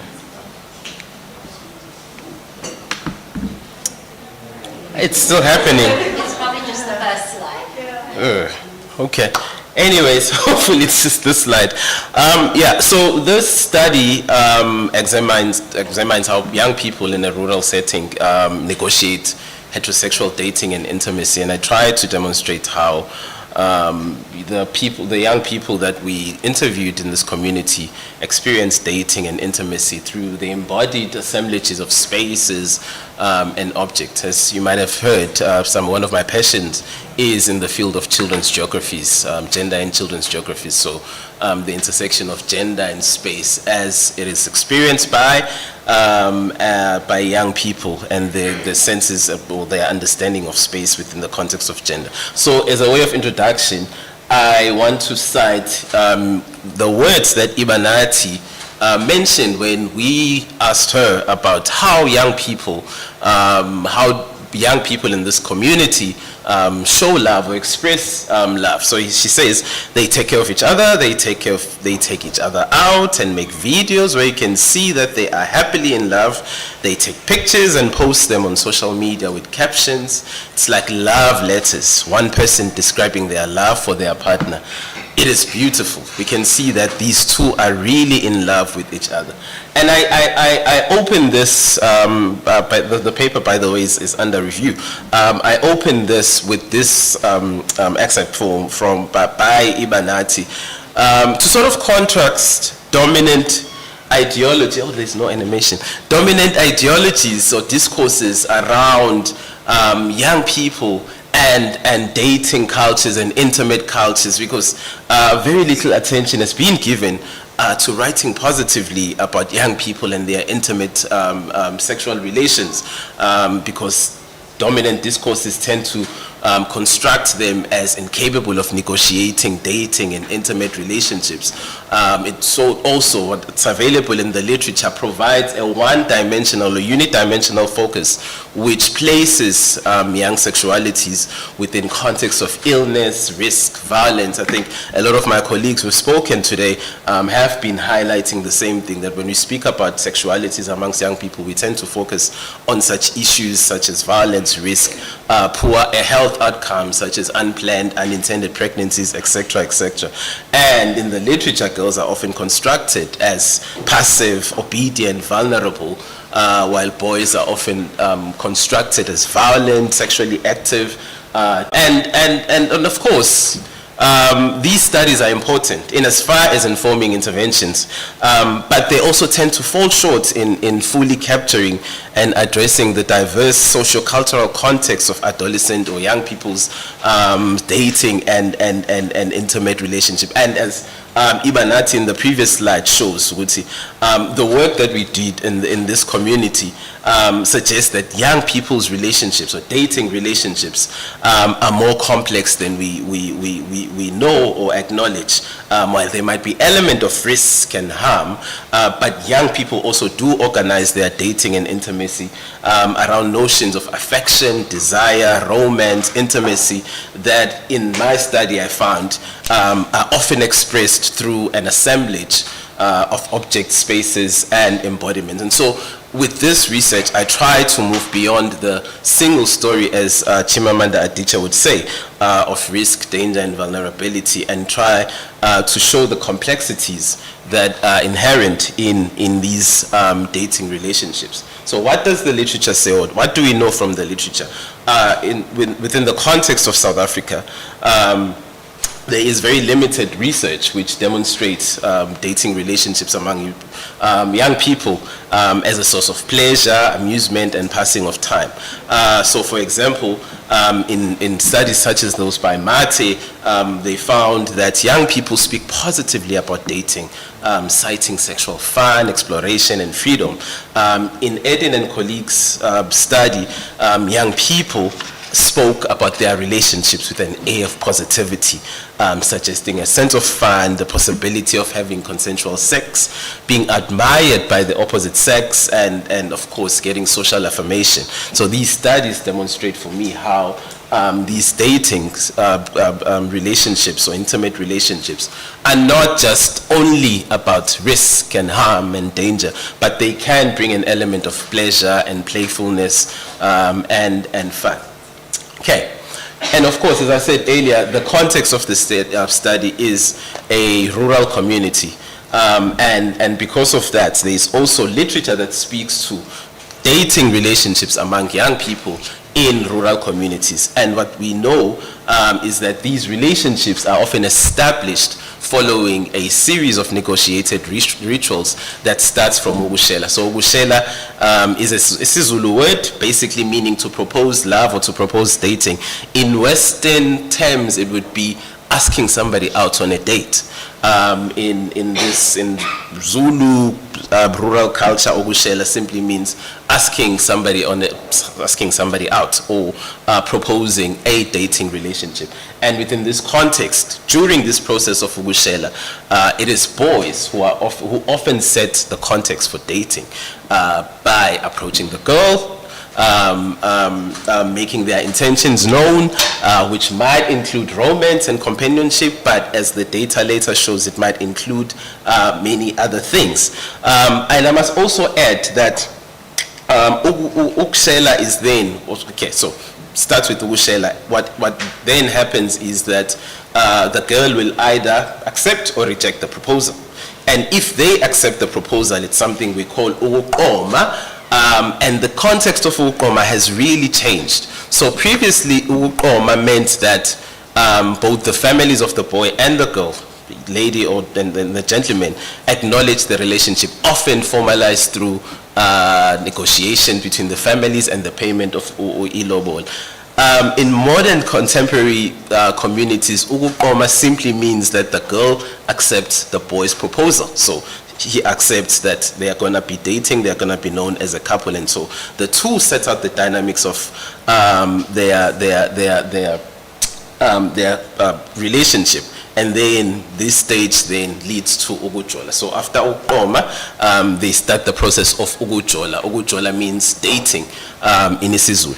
And ukujola amongst young people then is an illegitimate act that is not characterized by the involvement of both the girl and the boy's parents. So this is an informal relationship, and often because of ukuhlonipha, respect for elders, and to maintain culturally scripted sexual behaviors, young people often hide their dating relationships from parents in rural context. And so, as I said earlier, to formalize and gain social approval, families must negotiate, must enter into or engage in processes of negotiations that often culminate into the payment of ilobolo, bride's wealth. The boy's family pays bride's wealth to the girl's family.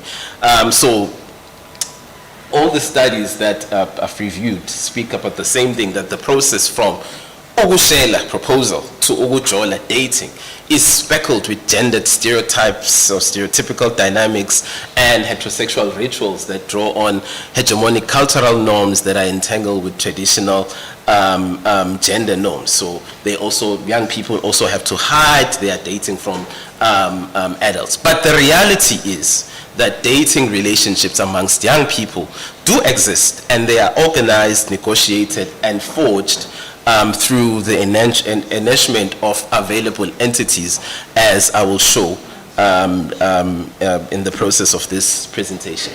So the study, basically the context is a high school in rural Jozini, which is a resource-poor, deeply rural, distressed community in the Jozini municipality with very high unemployment rates and many other socially distressing characterizations of the community. There's also a strong emphasis around hlonipha, respect, where young people are socialized into respecting adults. But hlonipha is also gendered in that it's girls who are expected to show deference towards their male peers. We recruited 22 African girls and boys, although I wish we had done 101,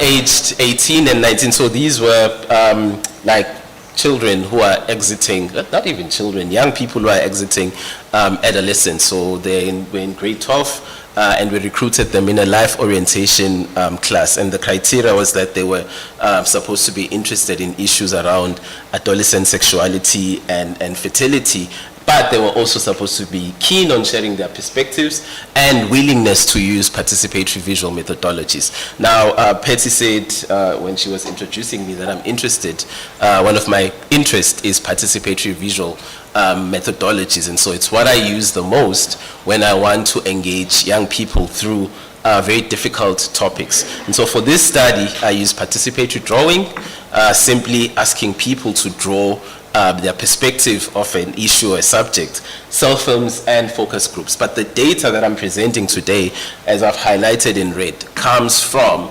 the drawings and the focus groups that ensued following the participants' drawings. And so data analysis was an ongoing 3-step process. So this involves visual data and, of course, textual data in the form of the transcriptions from the focus group discussions. And so the first layer of analysis, it's the participants interpreting the meanings they attach to the drawings they've produced as the producers, but also as the owners of the data.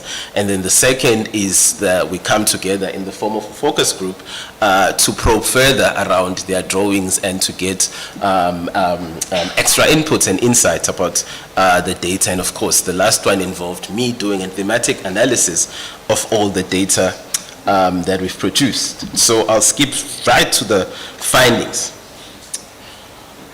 So the overall finding speaks to the geographies of dating and intimacy amongst young people. And of course, from my analysis, four interrelated themes emerge to the point where I didn't even know how to organize the themes, which one had to go first, but I tried my best. What emerges from the data strongly is that, one, young people in this community engage in negotiated processes that operate within the confines of heterosexual rituals and rural gender norms in pursuit of dating and intimacy. So this is not far off from findings from other studies, such as Zibane's study around the same theme, where gendered and stereotype patterns guided these processes from ugushela all the way to dating, but also that gender norms around sexuality and performativity conflict in complex ways to reproduce a gendered binary system where adolescent boys' sexual agency characterized dating rituals. And finally, the overarching theme was that there's an assemblage of spaces, objects, and embodiments which emerge as central to our understanding, so my understanding of adolescent dating and intimate relationships. And within this context, just highlighting the issues of spaces and objects. These spaces and objects do not just emerge as merely fixed entities. Rather, as I discovered, in the analysis, these assemblages are produced by and productive of gender power, cultural subjectivities, and of course, the rural environment. So the first theme has to do with how young people mapped dating journeys, or they map their dating and intimacy as a journey comprising of a series of phases that often culminates in sexual intercourse, often with negative outcomes, usually for the girl. And so as you can see, this drawing is sort of a map of some sorts that starts with the boy standing under the tree, approaching a girl who's just walking home, don't know from where, and he starts asking him, so Shayla, basically, and then Ukoma and dating, all the way to intimacy, and of course, all roads, as one of the participants said, all the roads lead to the clinic. But because of the complexity of this data, not all the roads lead to the clinic. Sometimes they lead elsewhere, but also the clinic is not just a place where young people go because they are ill from engaging in unprotected sex. So, describing the image I just showed, Ibanati had this to say: the boy is standing next to a tree, and I've highlighted standing next to a tree for a reason. I'll speak into this later. And then the girl is approaching in his direction. She is walking towards her house, and the boy looks at her with adoration. In scene 2, he approaches her to initiate a dating relationship, Ugushela, and then they start to negotiate the terms of their relationship. And they are now each expressing their feelings towards one another, and this is something that usually happens in our community. In scene 3, there is an electric pole, and there's again a reason I highlighted that. And they are standing and leaning against it, kissing, touching each other in full view of people in the community. They are not bothered by anything or anyone. They are just kissing. So from that drawing and many other drawings that are similar, we see that the journey starts with boys approaching the girls to initiate a dating relationship, Ugushela, which is followed by a period of dating, Ugujola. So this is what the literature is actually telling us, which is often characterized by displays of affection in public around certain objects and spaces such as trees, electric poles, and crawls. And that dating and intimacy rituals perform in a, I need to highlight that these rituals, they are dating and intimate rituals, are performed in a context of poverty, where young people have limited access to resources and modern amenities such as restaurants and movie theaters that are often available for their peers in the more established urban settings. and dating and intimacy amongst young people is often prohibited. That's what we found out in this particular rural setting. So they have to hide their dating. But from the picture, and what Ibanati is saying is that young people actually defy these norms around uhlonipha, respect and respectability, as they are often seen kissing or touching each other as a demonstration of their affection in full view of adults and people in the community. So the Ibanati's quote, the one that I've just read, also provides the complexities of how adolescent dating relationships are forged in this very restrictive, very traditionalist rural community. So the hidden nature of Jola is linked to notions of respect and respectability, ukuziphatha kahle or ukuzihlonipha, respectability. But young people, as the data suggests, often defy and go against these socially established norms around respect and respectability. Also reveals that dating often leads to sexual intercourse, as we saw in the drawing, and this is the phase of the journey that has to be performed in private spaces such as ilau. Ilau is essentially, so if you think of a rural household, there's the main house, and when the boys are starting to come out of age, they are built a separate room outside the main house called ilau. So it's like a private boys' quarters, that's what they, at least the participants say, or in rented rooms in and around the community. Some of the drawings illustrated the dating journey as ending with the adolescent girl either pregnant, often abandoned or heartbroken with a child, or accessing the clinic. But the clinic journey is not always as linear as we often make it out to be. It sometimes which leads to accessing antenatal care due to pregnancy. Some young people express that they visit the clinic to access contraception, condoms, test for HIV, and to get information about sexual and reproductive health issues. So it's not just that they go to the clinic only because of a pregnancy or after the incidence of an unprotected sex, but they actually go to the clinic to access information about sexual and reproductive health, but also going together, they go together as a couple, which then introduces their relationship to the community. So going together to the clinic is another way that young people make their often hidden dating relationships visible to the community. And I cite another one here. Ulutando says, but I told myself that when I start speaking around the issue of dating and having sex, etc., that when I start dating and visiting a boy, I won't just visit him without first asking that we both visit the clinic to test his HIV status. So this basically speaks to what I've just said, where Ulutando is showing her agency and counteracts the narrative of the submissive girl by influencing her partner to go, even before they become intimate, to go to the clinic to check for HIV. So they go together to check the status. And if we check and find that he's HIV negative, it doesn't mean we won't use protection. That won't happen. It's either you take it or you leave it. Basically, vagina. You either take it or it will be up to him if he wants to be with me. So already Ulutando here is setting the context outside of what dominant discourses say about girls. She's showing agency and negotiating the terms of the relationship. You test for HIV, but we still wear a condom, whether you're positive or negative. And if you don't want to, I move on. It's either you take it or you leave it. And then the second theme speaks to the gender dynamics of dating and intimacy amongst young people.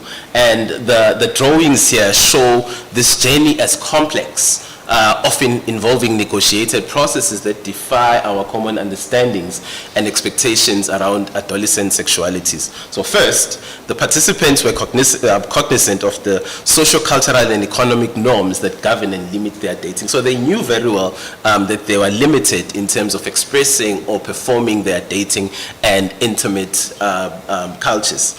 But they went ahead and do it nonetheless. Second, the drawings illustrate how relationships are negotiated and how gender influences their performance. So this is another drawing that was produced by Uluthando. And the drawing shows that the journey commences with the ritual of ukushela, just like all the other drawing. But here, this is where it becomes interesting. The second phase involves the couple negotiating the terms of engagement. So it starts with ukushela, the courtship there, and then the second phase speaks to the couple negotiating the terms of engagement and agreeing that they are in the relationship. And then the third phase there speaks to where the couple identifies spaces for performing their dating rituals, usually in public spheres. Explaining her drawing, Uluthando said, "My drawing here shows love among young people.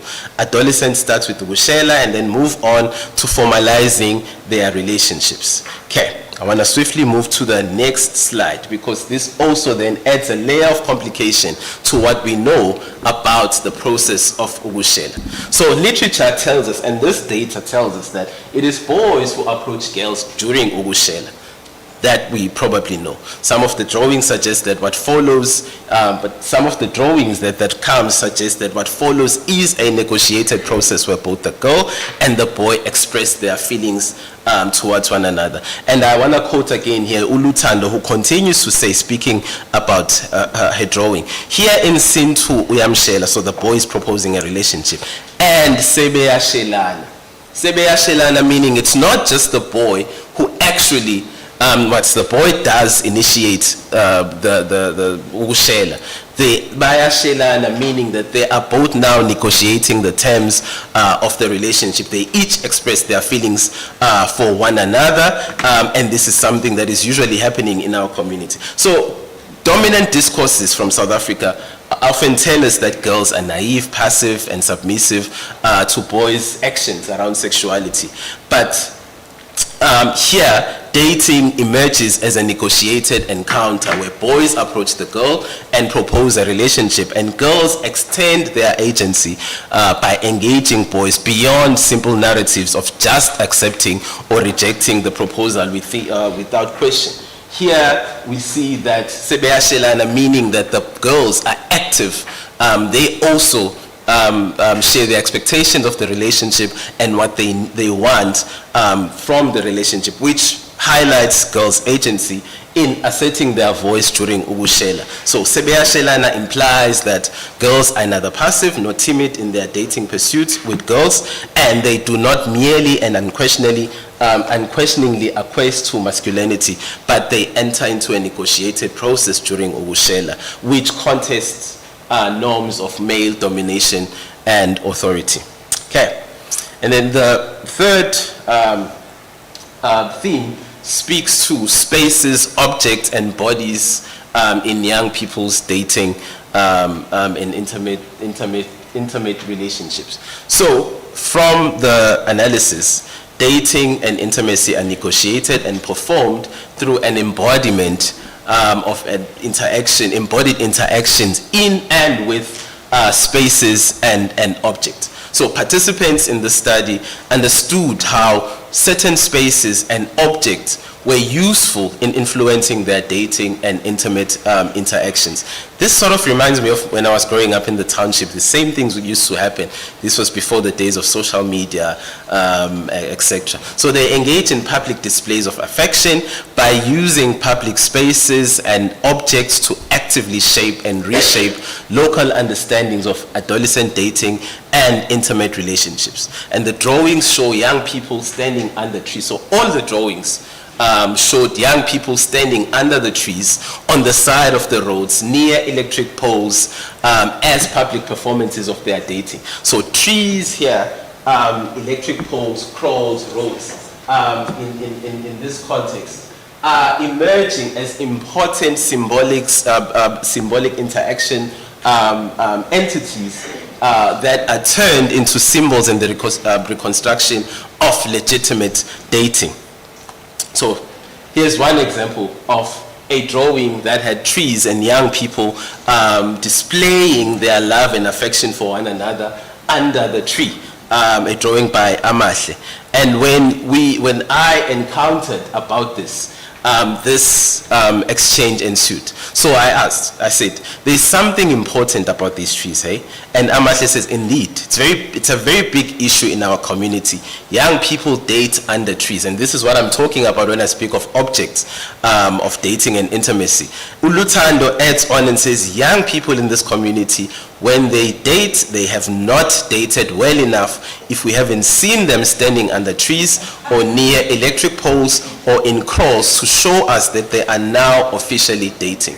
Remember, the literature says that to officiate or legitimize the relationship, there needs to be a negotiated process between families. But young people use these symbols and spaces as a form of legitimizing their relationship, a sort of announcing that now we are in a relationship. And so these spaces and objects characterize and concretize young people's dating in this community. So unless their peers and other people in the communities see the couple in these spaces and around these objects, the relationship is not recognized as existent or legitimate. And so the everyday spaces and objects such as trees and street poles are constructed by these young people as symbols of legitimate ukjola, legitimate dating. And of course, they date publicly through under trees using these spaces and objects. But the next logical step is to move the relationship or the dating into a more private sphere where they now engage intimately through sex or touching, etc., etc. So that's the last theme speaks to the spaces of desire, intimacy, and sexual cohesion. And there's a reason I added sexual cohesion there at the end. So, because of ukuhlonipha, boys often rent rooms or borrow friends' rooms away from public scrutiny.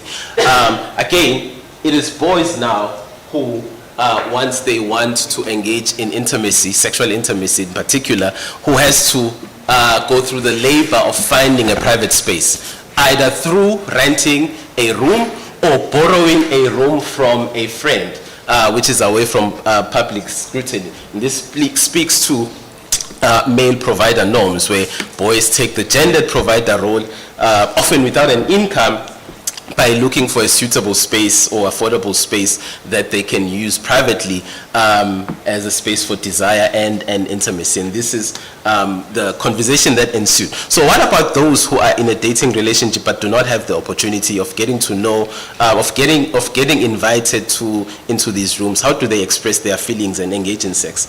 So some find a way to have sex. Their friends have rooms. Nazi says friends help. You just borrow a room from a friend. You see, if you want to have sex, they always find a way. I think Amahle provides an even broader context of how some of these young people are able to access these private rooms for them to engage in intimacy. Some boys go to a place around here near the petrol station. There's a place on that side by the petrol station where you can rent a room for 3 hours. Some of them, let's just say, do not have rooms where they can take a girl. They simply go to Wakanya, right at the top near a place called Pezulu. There is a place there, it resembles a tiny lodge. You pay 100 rands per hour and it's 300 rands for 3 hours. So they do rent these. So participants here highlighted varied and gendered reasons. They do find means of actually getting rooms, and it's always the boy's job or the boy's role to find a room. So what happens in those rooms? Well, different reasons why young people then move into these private quarters as the dating becomes deeper and more intimate. The reasons are also very gendered.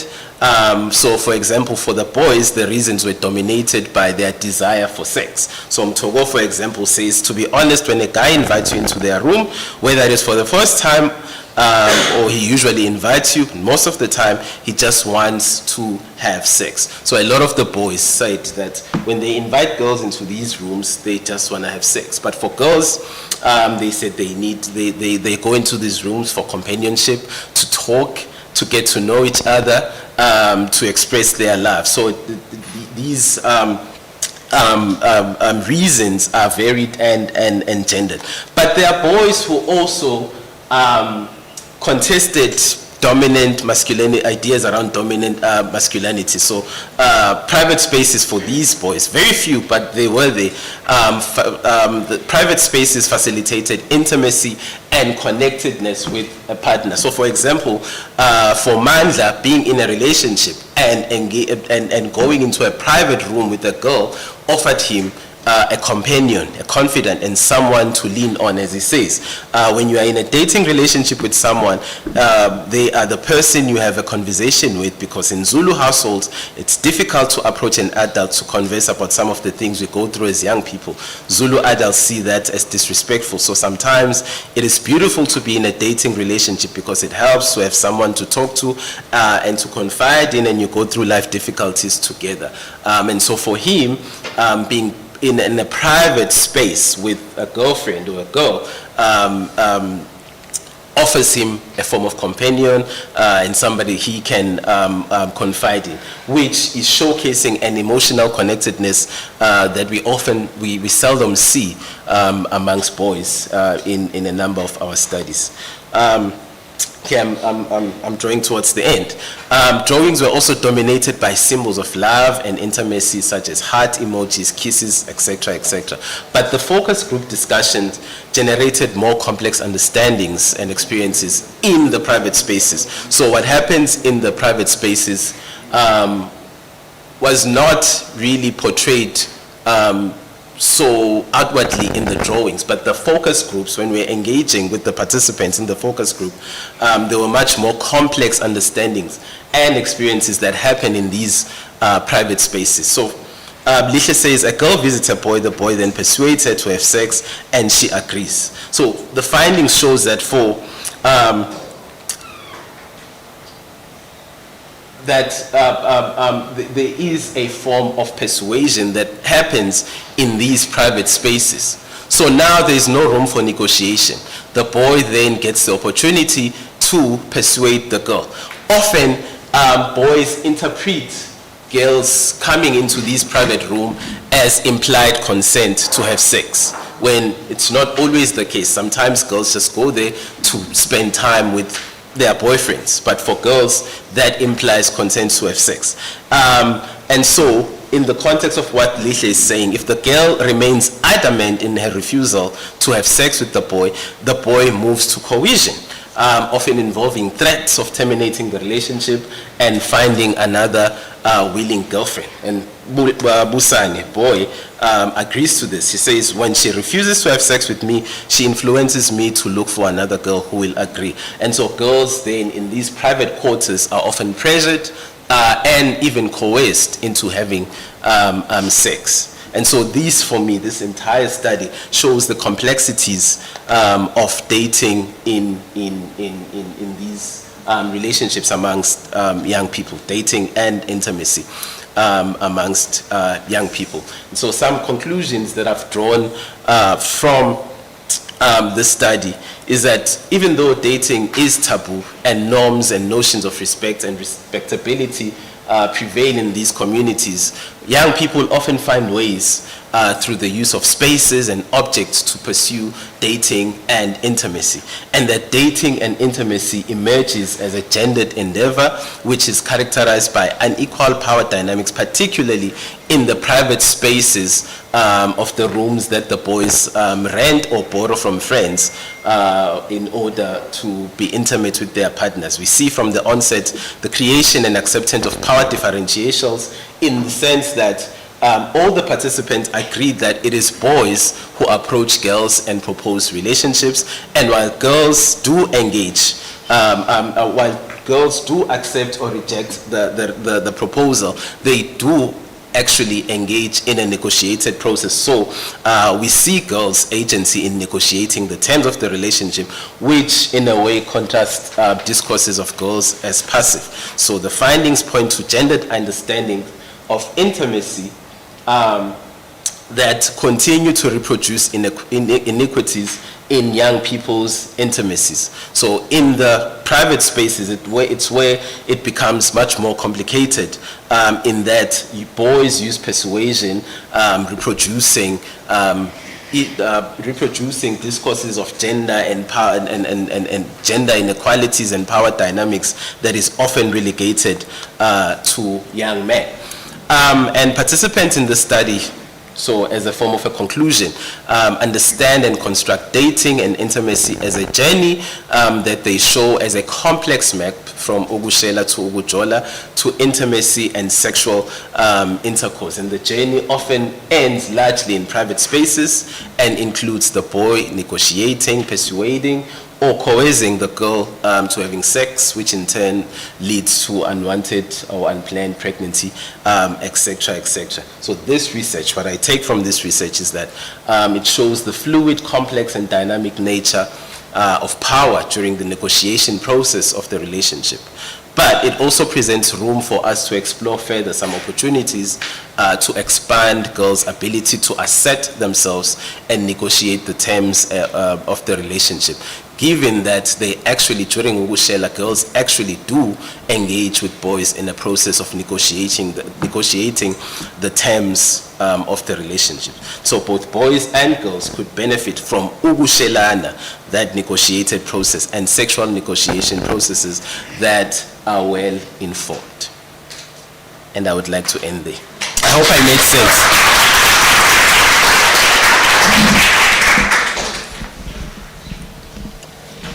I didn't hear myself speak, so I hope I was making sense. Right. Thank you very much, Dr. Ngidi. Are there any questions? And I'm really hoping for questions or even comments, because I think it was quite an excellent presentation. And we are tired, but should we have to sit for a while now? So maybe I could, firstly, now I understand why there are lots of advertisements, even as we drive through Durban, hotel rooms for 100 Rand per hour. It's a market. It's a market. I also have noted that I have joined TikTok and earlier this morning, and what I saw was a local school that illustrated how these young heterosexual couples after school were then planning their route, so love after school. And I'm thinking that that might be a very interesting study to pursue. The third point that I want to mention, and actually the point that I did want to raise, is the issue around the assemblage. So whilst you have focused on trees and spaces and bodies and coming together in the crowds and rooms, how now, in this age, and understanding that Jozini is in a highly impoverished context, how is the negotiation of intimacies enabled, or maybe a better question would be, what affordances do digital technologies provide for expanding the connections between sexual intimacy, objects, spaces, and desires? That's a PhD question. Okay, are there any other comments? Okay, yes, Melusi? Sorry?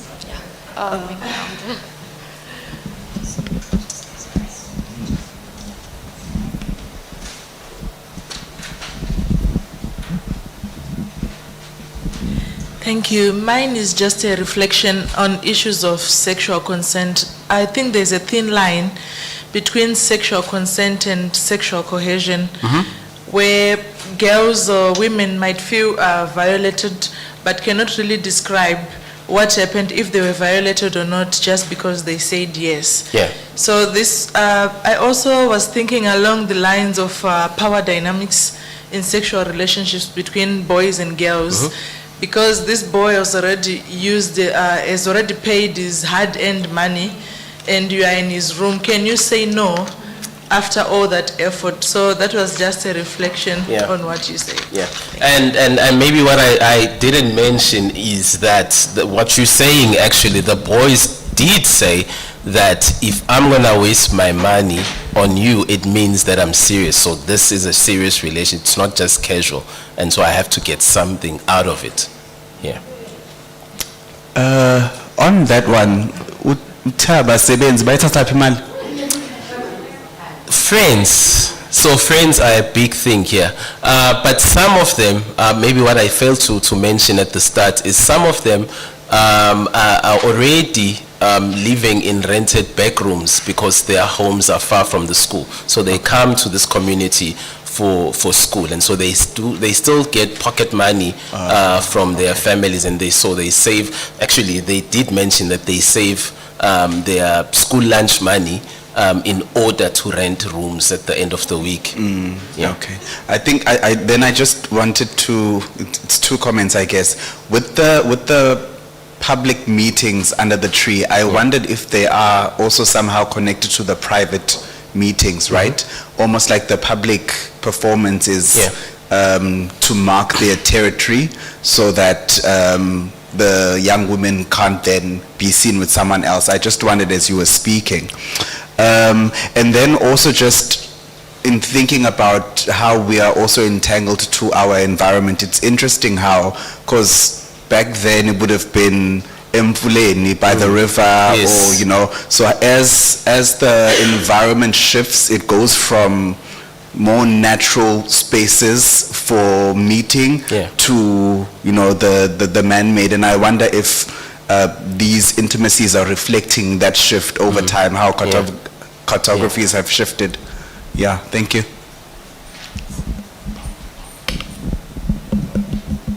I actually don't know how to respond to all of those questions. Do I respond? Yes. Prof, please remind me your question again, like the very last part. How does the very last one was, how does the assemblage now expand in the digital age? Well, so the one thing that they emphasize around their use of social media and stuff is that it is one platform where they advertise, as that very first quote suggested, that there's a thing again, that they post pictures on social media with captions. So social media becomes like a love letter towards one another, but also a public display and a public announcement that we are official. Of course, this is a very impoverished community. Not everyone has access to a smartphone. Not everyone has access to and we selected this deliberately because of those things, those dynamics. Not everyone is going to have access to those modern amenities, and so the next available thing is the natural space that they then refashion and repurpose as spaces or as geographies for performing their dating, and then of course the intimate parts are then taken to the private sphere, where then the complexities that you are talking about start to happen. I paid money for this room, so I deserve this. And as I mentioned, for boys, when girls come into these rooms, boys tend to read that as implied consent. Sorry, I'm chairing now. That's fine. There's a question at the back. You want to respond to Melusi? Remind me your question, Mel. Old age. Oh, yes. So, I mean, this is not something new. Maybe it's new in with regards to scientific research. But in rural spaces, there have been songs about it. So, Hlanganemlanjeni, we'll meet by the river. Those spaces have always been the natural geography. The natural environment has always been an escape or space where young people meet, engage in dating cultures, and sometimes intimacy. If we were to follow the story of how Shala Zulu was conceived, they do engage. I suppose with global warming and all of those things, what's left and available are trees, but also now man-made objects such as electric poles, but also crawls. And I imagine during the day, the cows are not in the crawl, so young people are going to use that space to sit and talk and picnic and all of those things. Yeah. There's a question at the back.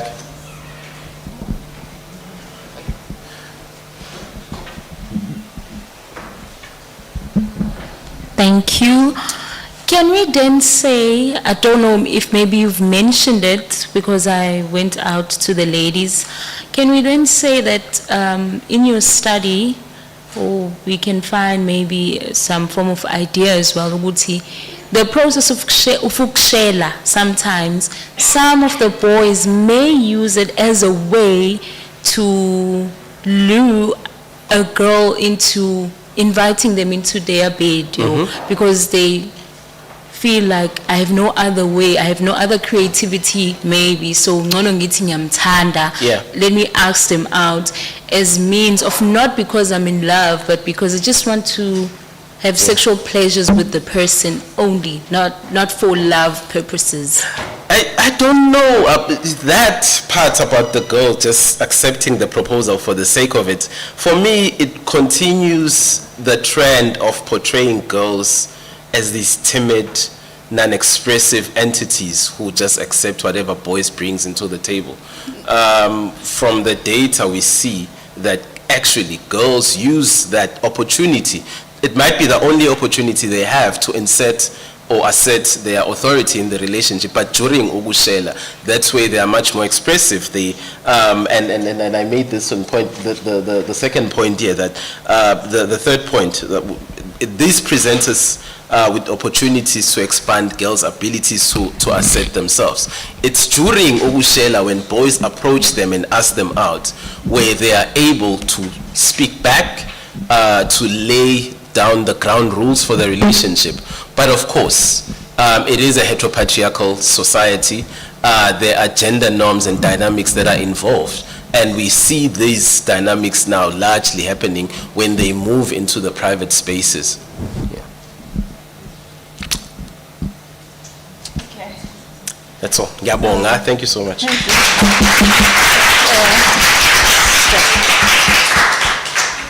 I'm not letting him go off so easily over here. There are two things that I want to talk about. One, I want to firstly comment on the methodology that you've used, the drawings. For me, as Prof. Thana is recognizing, and I think, you're thinking about what I'm thinking, I find that an exceptional method to collect data. In my study, my master's study, I used drawings with 7-year-olds where I was exploring their knowledge of HIV and AIDS. And what came through, Emmanuel, I don't know whether you was at the presentation, it was brilliant the way children actually, put their thoughts into drawing. And I think that's a wonderful methodology to actually use.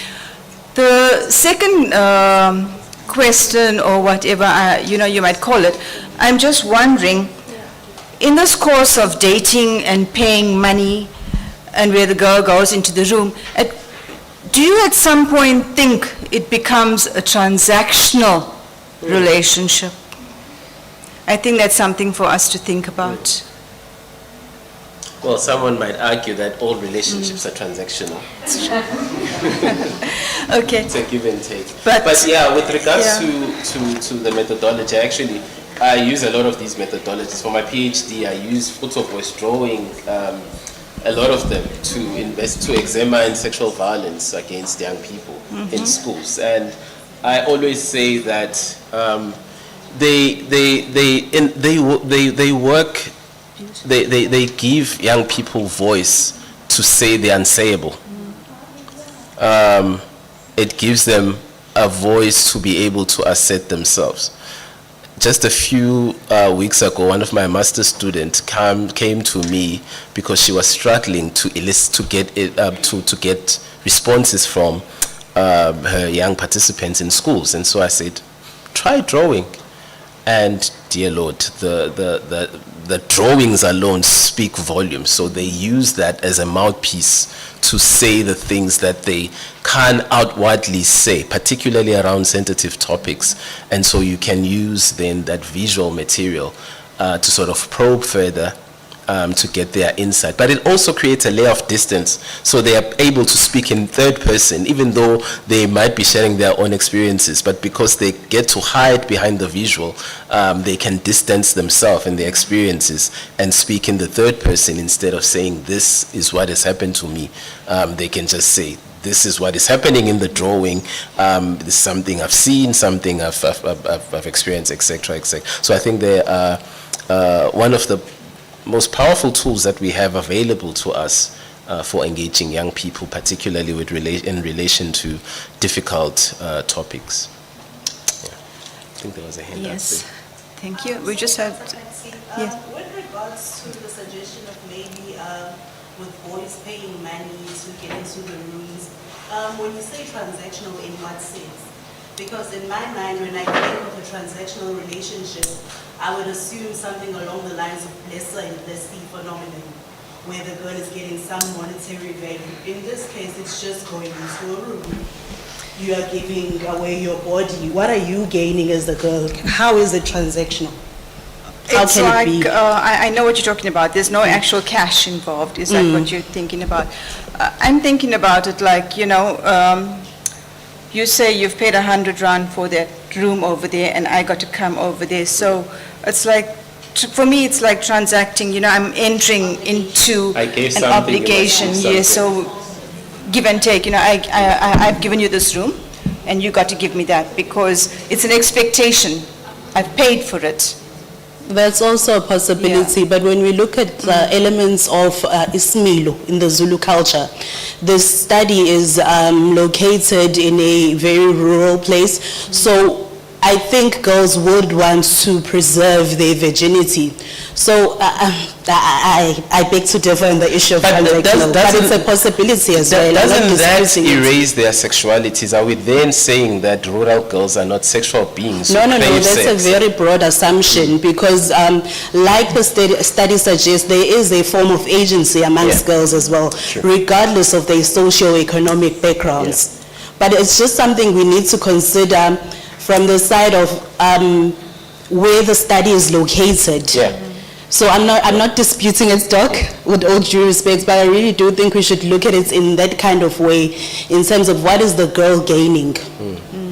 When you speak of transactional relationships, for me, immediately it's monetary value. It's monetary. Are we also not limiting ourselves when we look at transaction from a monetary perspective?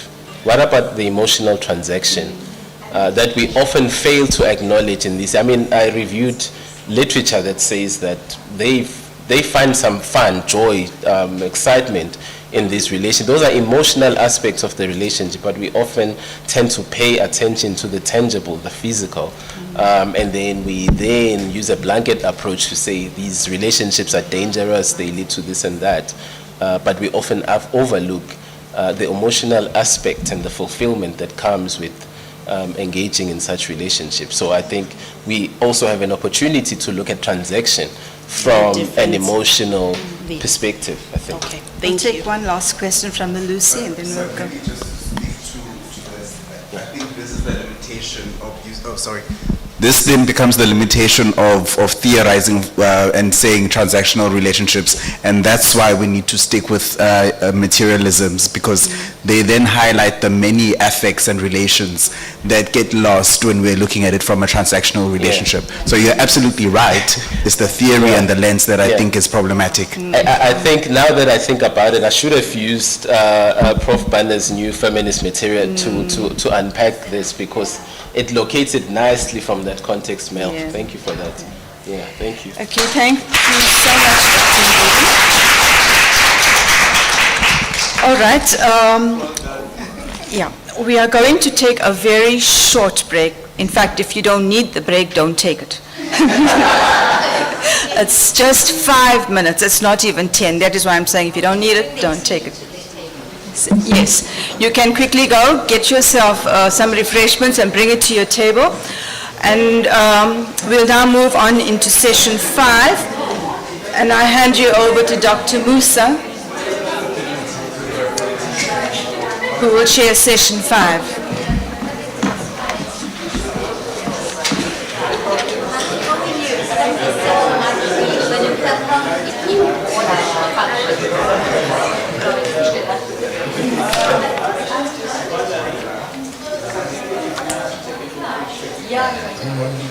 You're going to sort us out.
I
Okay, can I please ask everyone to please get to their seats?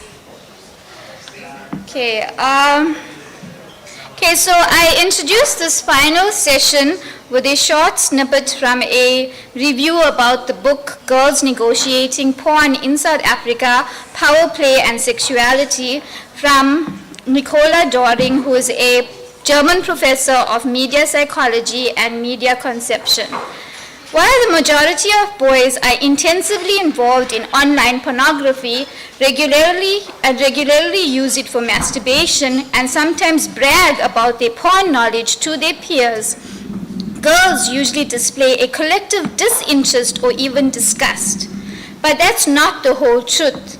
Girls also use sexually explicit media content, are curious about sex, and are fascinated by media depictions of sex. And of course, girls have learned to downplay sexual interest and desire as much as possible, because lust is neither girlish nor ladylike. After all, no one wants to look like a slut. And so the silence of girls, all too familiar in sex education, arises when it comes to sexual media, fantasies, self-determined desire, and masturbation. Divya Bana, in her book, wants to break this silence. I now invite Professor Divya Bana to enlighten us further about this insightful exploration and to share the motivations and discoveries that drove the creation of this impactful work.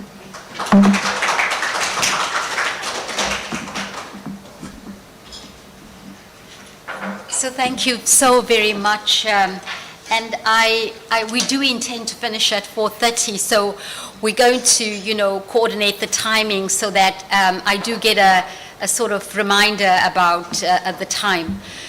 So I have to say how inspired I am by today's sessions that were actually the idea about today's session has been in the making for about a year.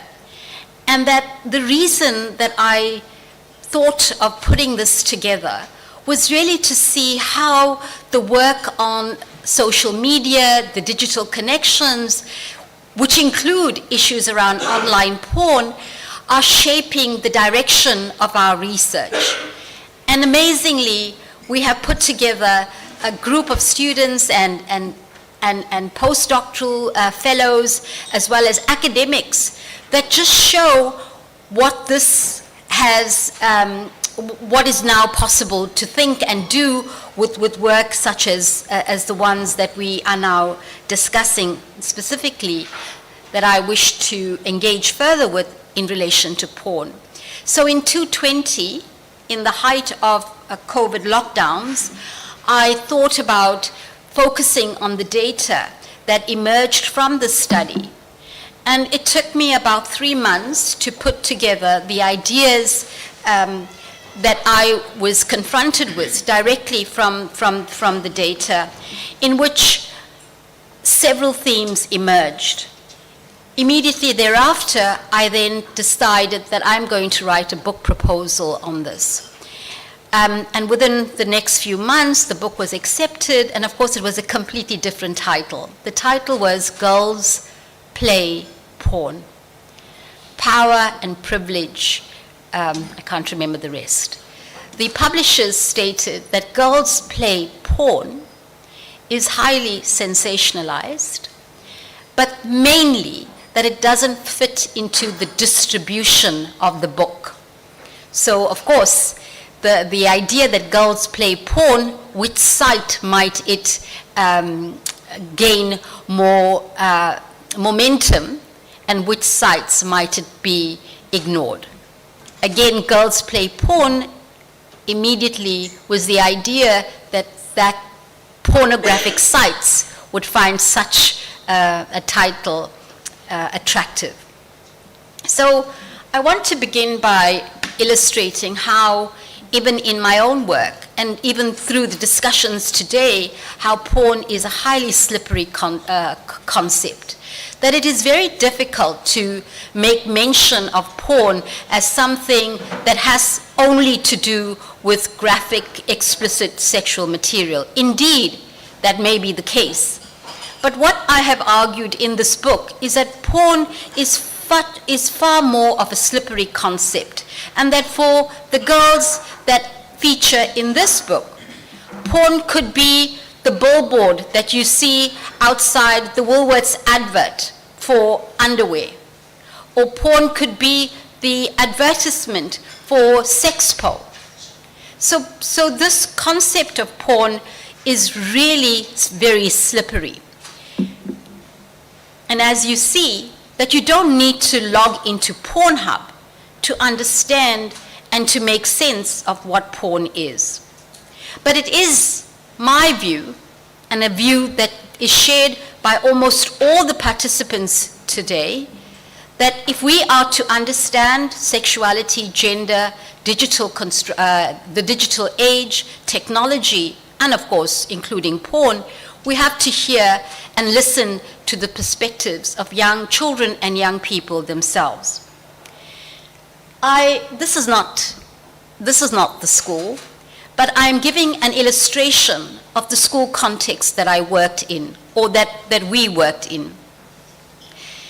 For those of you who are not aware, especially our foreign guests, is that private schools look like this, and private schools charge as much as this. In relation to schools that are quintile 1 or quintile 5, where there are no paying school fees, or a minimal amount in relation to public schools.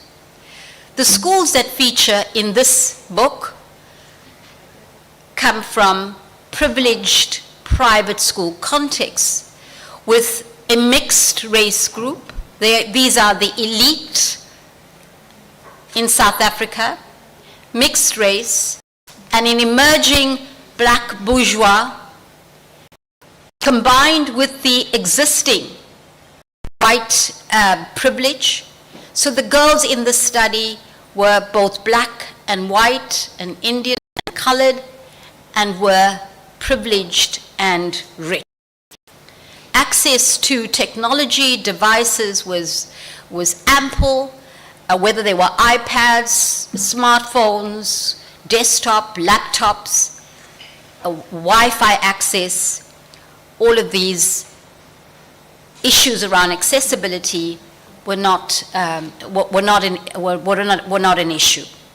So they were able to engage with social media in ways that provided the kind of affordances that you will see being articulated in this book. Very briefly, this book is based on, or the study is based on, a mixed method mode, but specifically it is the qualitative research that features in this book, and it draws from photo elicitation methods, individual as well as focus group interviews and discussions. So like the previous speaker, the young girls in this study, aged between 14 and 18, were able to draw and illustrate what porn meant to them, and through their drawings, discussions ensued about what it could do and what it meant.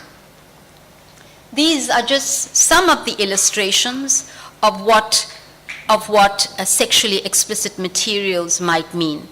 And in this example, we have seen how Geordie Shore, TV shows, Games of Thrones, magazines, Cosmopolitan, Google it, all come together to provide an assemblage, a porn assemblage. So the interviews and focus group discussions were with about 33 girls in 2 private schools, And here is an example of the meanings that girls made of porn. So another illustration of both the good and the bad, misogynistic, reinforces gender roles and stereotypes, traditional notions of sex, but also that it was educational. It was based on real world issues, including the problems related to genital mutilation, threesomes, anal sex, which are not here but are discussed in the book. And it introduces you actually to the real world. Another example in terms of how vital these illustrations were was to provide girls with an opportunity to visualize, to talk about, to narrate their understandings through the sort of poster activity, through drawing of the penis, for instance. And of course, this produced a great deal of fun, excitement, and girls were really willing to discuss these issues that meant something to them. And so, whilst the dominant narrative is that porn and its association with children and young people, and girls in particular, is seen as inimical to understandings of respectability, the evidence suggests otherwise. The evidence suggests that I was about 8 when I actually watched a movie. The Zack and Miri make a porno movie. And there's also reference to games that have been played, Stardoll, and a range of other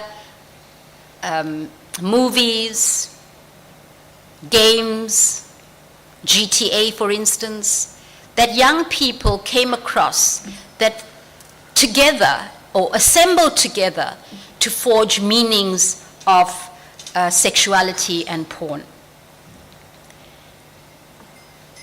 It exposed me to information and sexual interactions that I wasn't exposed to before.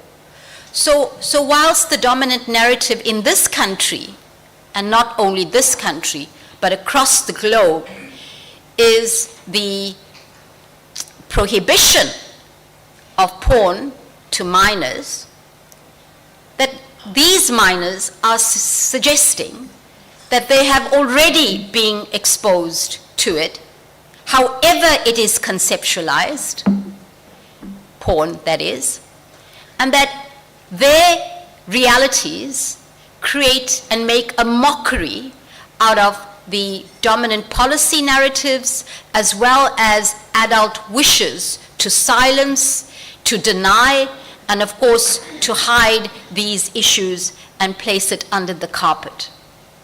What this book does then is to expose this contradiction and expose the mockery between the dominant positions, whether they're public discourse, whether they are policy narratives, and the actual lives of children and young people, which feature not only in this book, but throughout the discussions today, was how significant, what a vibrant force sexuality is in the lives of children and young people, and why we need to grow the scholarship in this area if we are to know more. In fact, as I conclude later in the next few minutes, one of the major claims that have been made throughout today's session and even in this book is the need to recognize young people as actively participating in their social worlds, and that the only way in which we are able to work with them is to hear what they have to say about it. So the key findings in this book is indeed the entanglement of human and more than human forces. So number one, teenage girls already know about sex and porn from as young as 8. that the girls in the study spoke about their interaction with various forces, including television, billboards, online games, but also their relationship with siblings and porn magazines, as well as books such as Kama Sutra, which they found in their parents' cupboards. So whilst, again, the narrative from adults, like their parents and others, is to silence sexuality and children's knowledge of it, these young people again expose the high contradiction between knowing and not knowing. Secondly, porn is a really slippery term. It is not simply about sexually explicit materials, and yet it also is about sexually explicit materials. So in this country, the understanding of sexually explicit materials is any sort of material that incites or excites sexually. Any sort of material. I think what the policymakers have failed to understand is that you could be watching Bridgerton and becoming sexually, the word is excited through the words, that reading a Mills and Boon book about a passionate relationship can also incite, can arouse you sexually.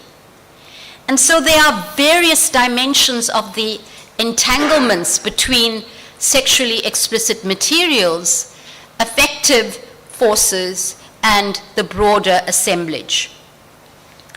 For teenage girls, porn is a frequent online experience. It is not simply a once-off, but it is a daily experience, however porn is defined.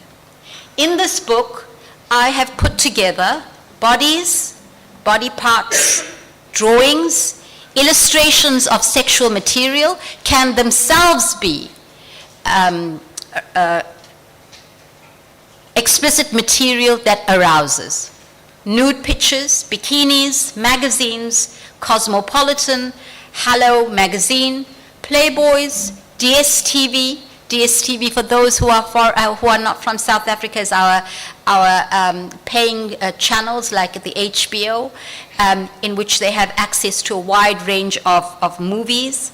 Books such as Mills and Boon, Made with Love, I Will Give You the Sun, including the Kama Sutra books. Then videos and DVDs all form part of this assemblage, this porn assemblage. 50 Shades of Grey was mentioned very often. And of course, The Wolf of Wall Street. Now, as you see, this knowledge of that girls, or the ideas that girls produce here comes from their particular social context. That their widespread knowledge of TV series like The Vampire Diaries, Games of Thrones, Teen Wolf, Powerpuff Girls, Sex and the City, Mr. Robot, Johnny Bravo, Kurt in Glee. I have to say, because of the generational gaps, I had to Google all of them. I did not know what they were. Including fan fiction, sites such as Fan Fiction, Wattpad, Putlocker, BuzzFeed, Yellow App Tinder, all assembled together to provide knowledge about sexuality and porn. The first bullet point focuses on the digital platforms such as Google and Twitter, X now, Tumblr, Instagram, Snapchat, YouTube, and as I mentioned, Stardoll.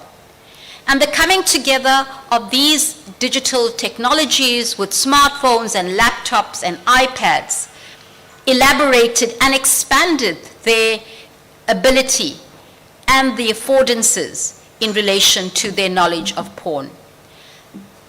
This was not simply located in South Africa, but also expanded in relation to their global, in terms of globalization, and including celebrities such and music videos such as Britney Spears, Lily Ann, Amber Rose. The New York Fashion Week also featured in how they conceptualize bodies, bikinis, and sexuality. And designers such as Christian Siriano, Victoria's Secret, and Tommy Hilfiger, the clothing and the models aligned with the Fashion Week provided further content about what constituted the sexuality or the porn assemblage. And a final part is the human connections. Parents, siblings, family, friends, peers, and teachers featured significantly in the ways that their knowledge was constrained. Now, despite this constraining environment, the book illustrates that girls are learning about porn, about sex and sexuality through their digital engagements. And that for young people exploring their sexuality, porn can end up filling the gaps in their education. Porn oftentimes is considered to be a masculine endeavor. But in this book, and as has been illustrated throughout the day, porn doesn't always conform to gender stereotypes. For teenage girls, porn is their introduction to sex.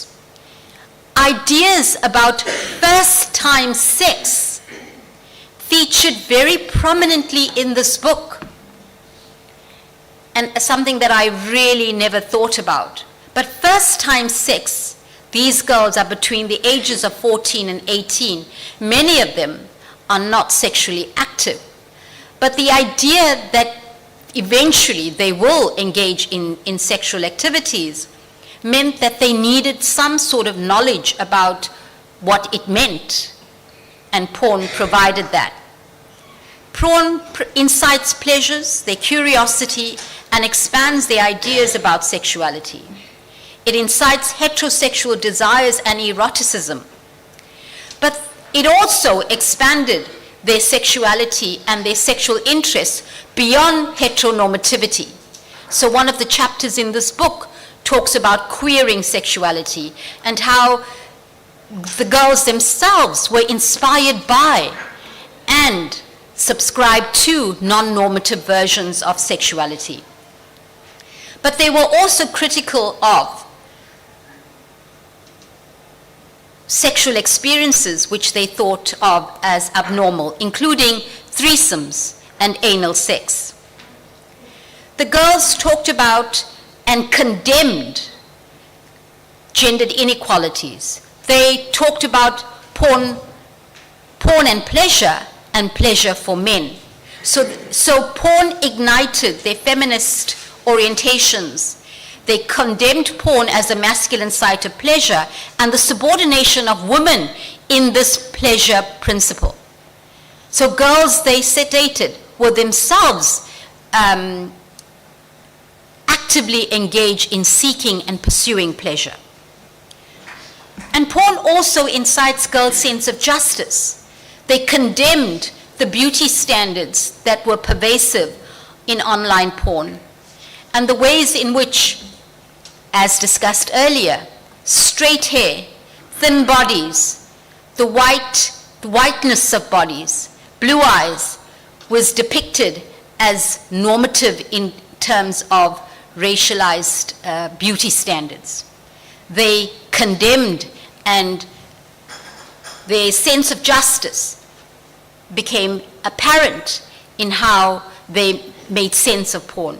And of course, all of this is something that policymakers, adults, and popular discourse fails to see when we talk about porn. The one and the most significant issue that comes to fore is porn is inapplicable to young girls. Porn is dangerous. Porn is taboo. But what porn and a discussion of porn meant is to incite their sense of justice, whether it was gender justice or racial justice or queer justice, in which they were able to expand their knowledge and condemn and criticize the objectification of women. So as you can see, this was a highly complex book with highly complex views being portrayed.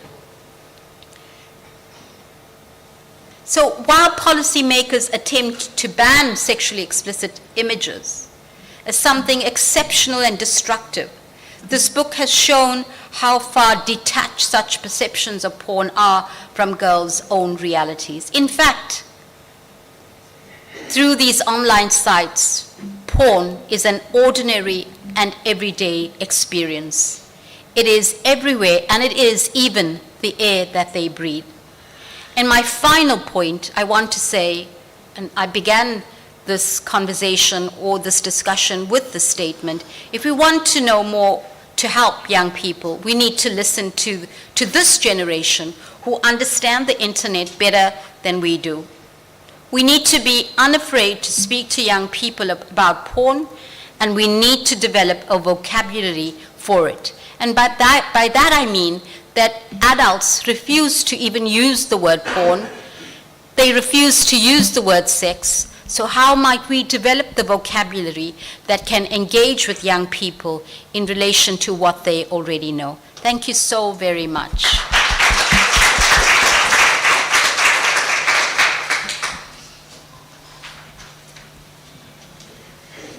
Thank you, Prof, for your captivating presentation, and undoubtedly the book serves as a catalyst and stepping stone for further research and further understanding and action in this crucial area of study.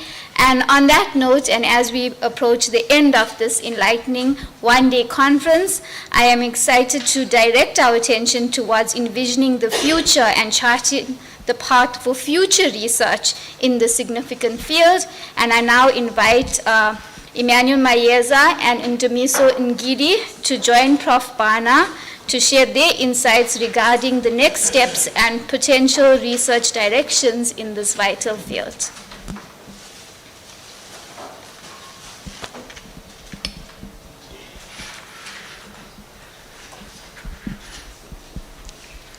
All right, so thank you so much for that, for chairing this particular session, Shaista. So we've come to the end of our day, we've come to the end of our one-day conference. It's been such an absolute pleasure for me to have been invited by you, Prof. Bana, and it was so nice to reconnect, with colleagues as well. So at this final session of the conference, we just want to reflect on some of the lessons that you might have picked up during the presentation. If you have any questions at this stage, if you want to comment on any aspect of our presentations throughout the day, this is the chance for you to say your comment or raise a question. So we'll be here to address any of the concerns or questions that you might have. So this is the opportunity then for reflections as we near the end of the day. So where should we start then? So we'll start here at the beginning. So you just pass the mic around, right? So just move it.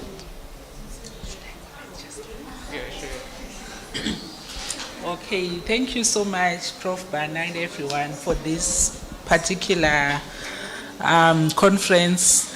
I have learned a lot, especially when we talk of the application of NFM to the assemblages and understanding issues of sexuality. For instance, I've always wondered about this disjuncture of how men, African men, Zulu ones, respond to girls in skimpy clothing. I was in South Africa last year when they were installing the new king, and I saw the kind of dressing, but when people were presenting on Facebook, porn and things, it was like the men were kind of denigrating women who look like that. So I've always wondered why there was this disjuncture. In one area they're accepting it and in another they're not. But then with the issue of assemblages that has been so clearly explained in this conference, I now clearly understand exactly how that happens and how I can apply the same concept in other context of study. Thank you.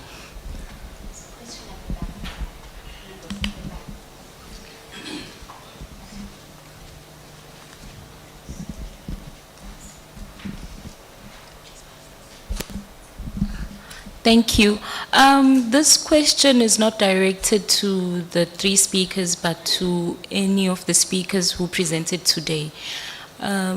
Given that the whole idea was sex and pornography and the explicitity of the whole context, so what I wish to know or have an understanding of as also a young scholar and an upcoming one, aspiring maybe, I should put it that way, with the language explicitity, how did you guys manage? Was it conformed that you need to stick to a certain vocabulary when using your words, or you were allowed in your interviews and in your research to be as explicit as you can be? Because given that when I was looking at all the ages that were used in your research, it's only from 13 till the ages of 19. So those people are old, yes, enough to understand certain vocabularies, but we need to have like those parental guidances as well. So how did you navigate the explicitity of the language and also maintain that it's professional and within the age level of the child, but knowing that at the back of your mind they do understand more than even we do as adults? Thank you.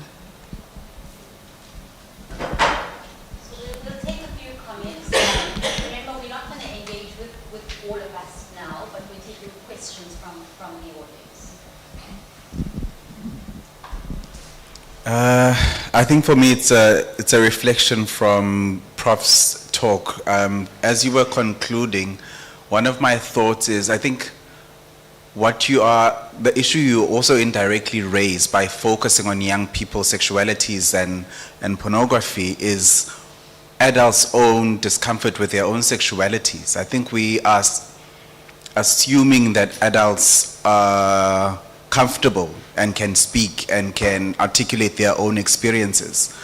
Perhaps another aspect of the research that is required, we need to start looking into adults or grown folks' sexualities and their own relationship to pornography. Because I think one of the reasons why parents are not speaking to their children, they are not comfortable with their own sexuality. We assume that they are, but I think the value of your work is you're engaging young people as they are making sense of their experiences. And I think they benefit from having more of a vocabulary, but the elders don't necessarily. So I think that's a gap I've just thought of as you were speaking. Thank you. So I guess for me now, I'm also concerned about the honor students getting their transfers back. But in terms of the questions that were raised, Malusi, fascinating. You know, Robert Patman always said that we actually need to work with adults because it's their discomfort, it's their limitations that prevent us from expanding a more comprehensive account of sexuality education. So thanks so much again for that. And this means more research. Secondly, I really thought the question around the vocabulary that one uses and doing research with young people. For the speaker, one of the chapter titles in the book is called Dirty Work, doing research with young people. And it uses this dirty work as a way in which to understand how sexuality research, and of course, working with children's understanding of porn, which wasn't called porn, but I'll come back to that, is regarded as dirty work, work that cannot be acknowledged and work that is so difficult to do. In fact, the word porn was made taboo in the research that, from which this book is based. The gatekeepers stated that the word sexually explicit materials must be used. So you will see in earlier publications, the title of the articles are sexually explicit materials, in order to prevent the use of the P word. But hang on, it was young people themselves who would say, who would use sexually explicit materials with porn interchangeably. And then they would say, oh, what is that is sexually explicit? And then they will just go into using the word porn. Because again, it is an indication of adult gatekeeper discomfort with that word porn. You know, I'm just speaking from that, Prof. I think porn is a highly adultified concept, industry, you name it. I think the moment we loosen the adultifying aspect of porn, because I feel like when porn is adultified, it obscures opportunities for young people to explore their sexualities, but also for us as researchers to engage with young people. I mean, porn growing up was called adult movies. I think they still call them adult movies, which means that there's no space for young people. Yet we know that young people do watch porn, they engage in porn, and they take lessons from porn. And so I think that the adultification of porn actually makes a mockery of all of these dominant dispositions around childhood innocence and whatnot. Also, the issue of language with young people. I just want to share a story here. Young people have a language for everything. And I don't even know where they learn from. So my son, 5, when he was still 5, we were watching, I can't remember which series, which is supposed to be a family-friendly series. And then the next thing, a mom and a dad are kissing on the bed.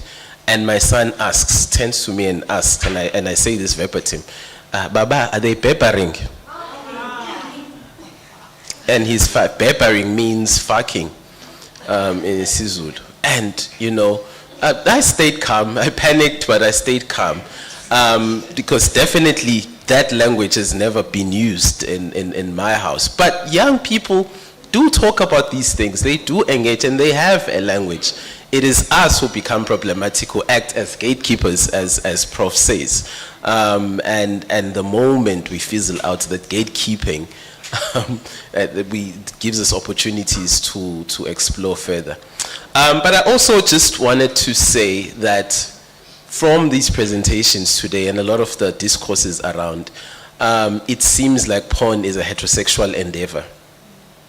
Where are the queer voices in all of these studies? Because young queer people do watch porn, they do engage in these activities, and they find pleasure and discomfort as equal. And so if we were to also start engaging queer voices, we would find more complex, nuanced understandings of these this phenomenon. Thank you. Okay, I guess in the sort of, we want to come to an end because it's just after 4:30. We have 1 minute. And I'm going to, go give this back to Emmanuel, Professor Maiza, just to sort of bring the session to an end. So yeah, just as I said earlier, so thank you so much for your attendance. It was so lovely to see everybody here. We are just had a chat with Prof. Bana during lunch that we definitely do need to have a session like this in the future. So, and in the future we're going to make it even larger, I think, and make space for more students to participate, including students outside of UKZN, they should also be, given a chance as well to share their work around gender and sexuality. So going forward for the future, so we are going to make it bigger next time, maybe over 2 days perhaps, Prof, so that we ensure that each person who wants to present is given a space to do so and share their work with us. So with those words, I would like to thank you once again for your attendance. From me, it was such an absolute pleasure to be here. A lot of food for thought that I gained here, and safe travels to those who are traveling to different locations outside KZN. So travel well, and thank you so much for your attendance. Just a round of applause as we close.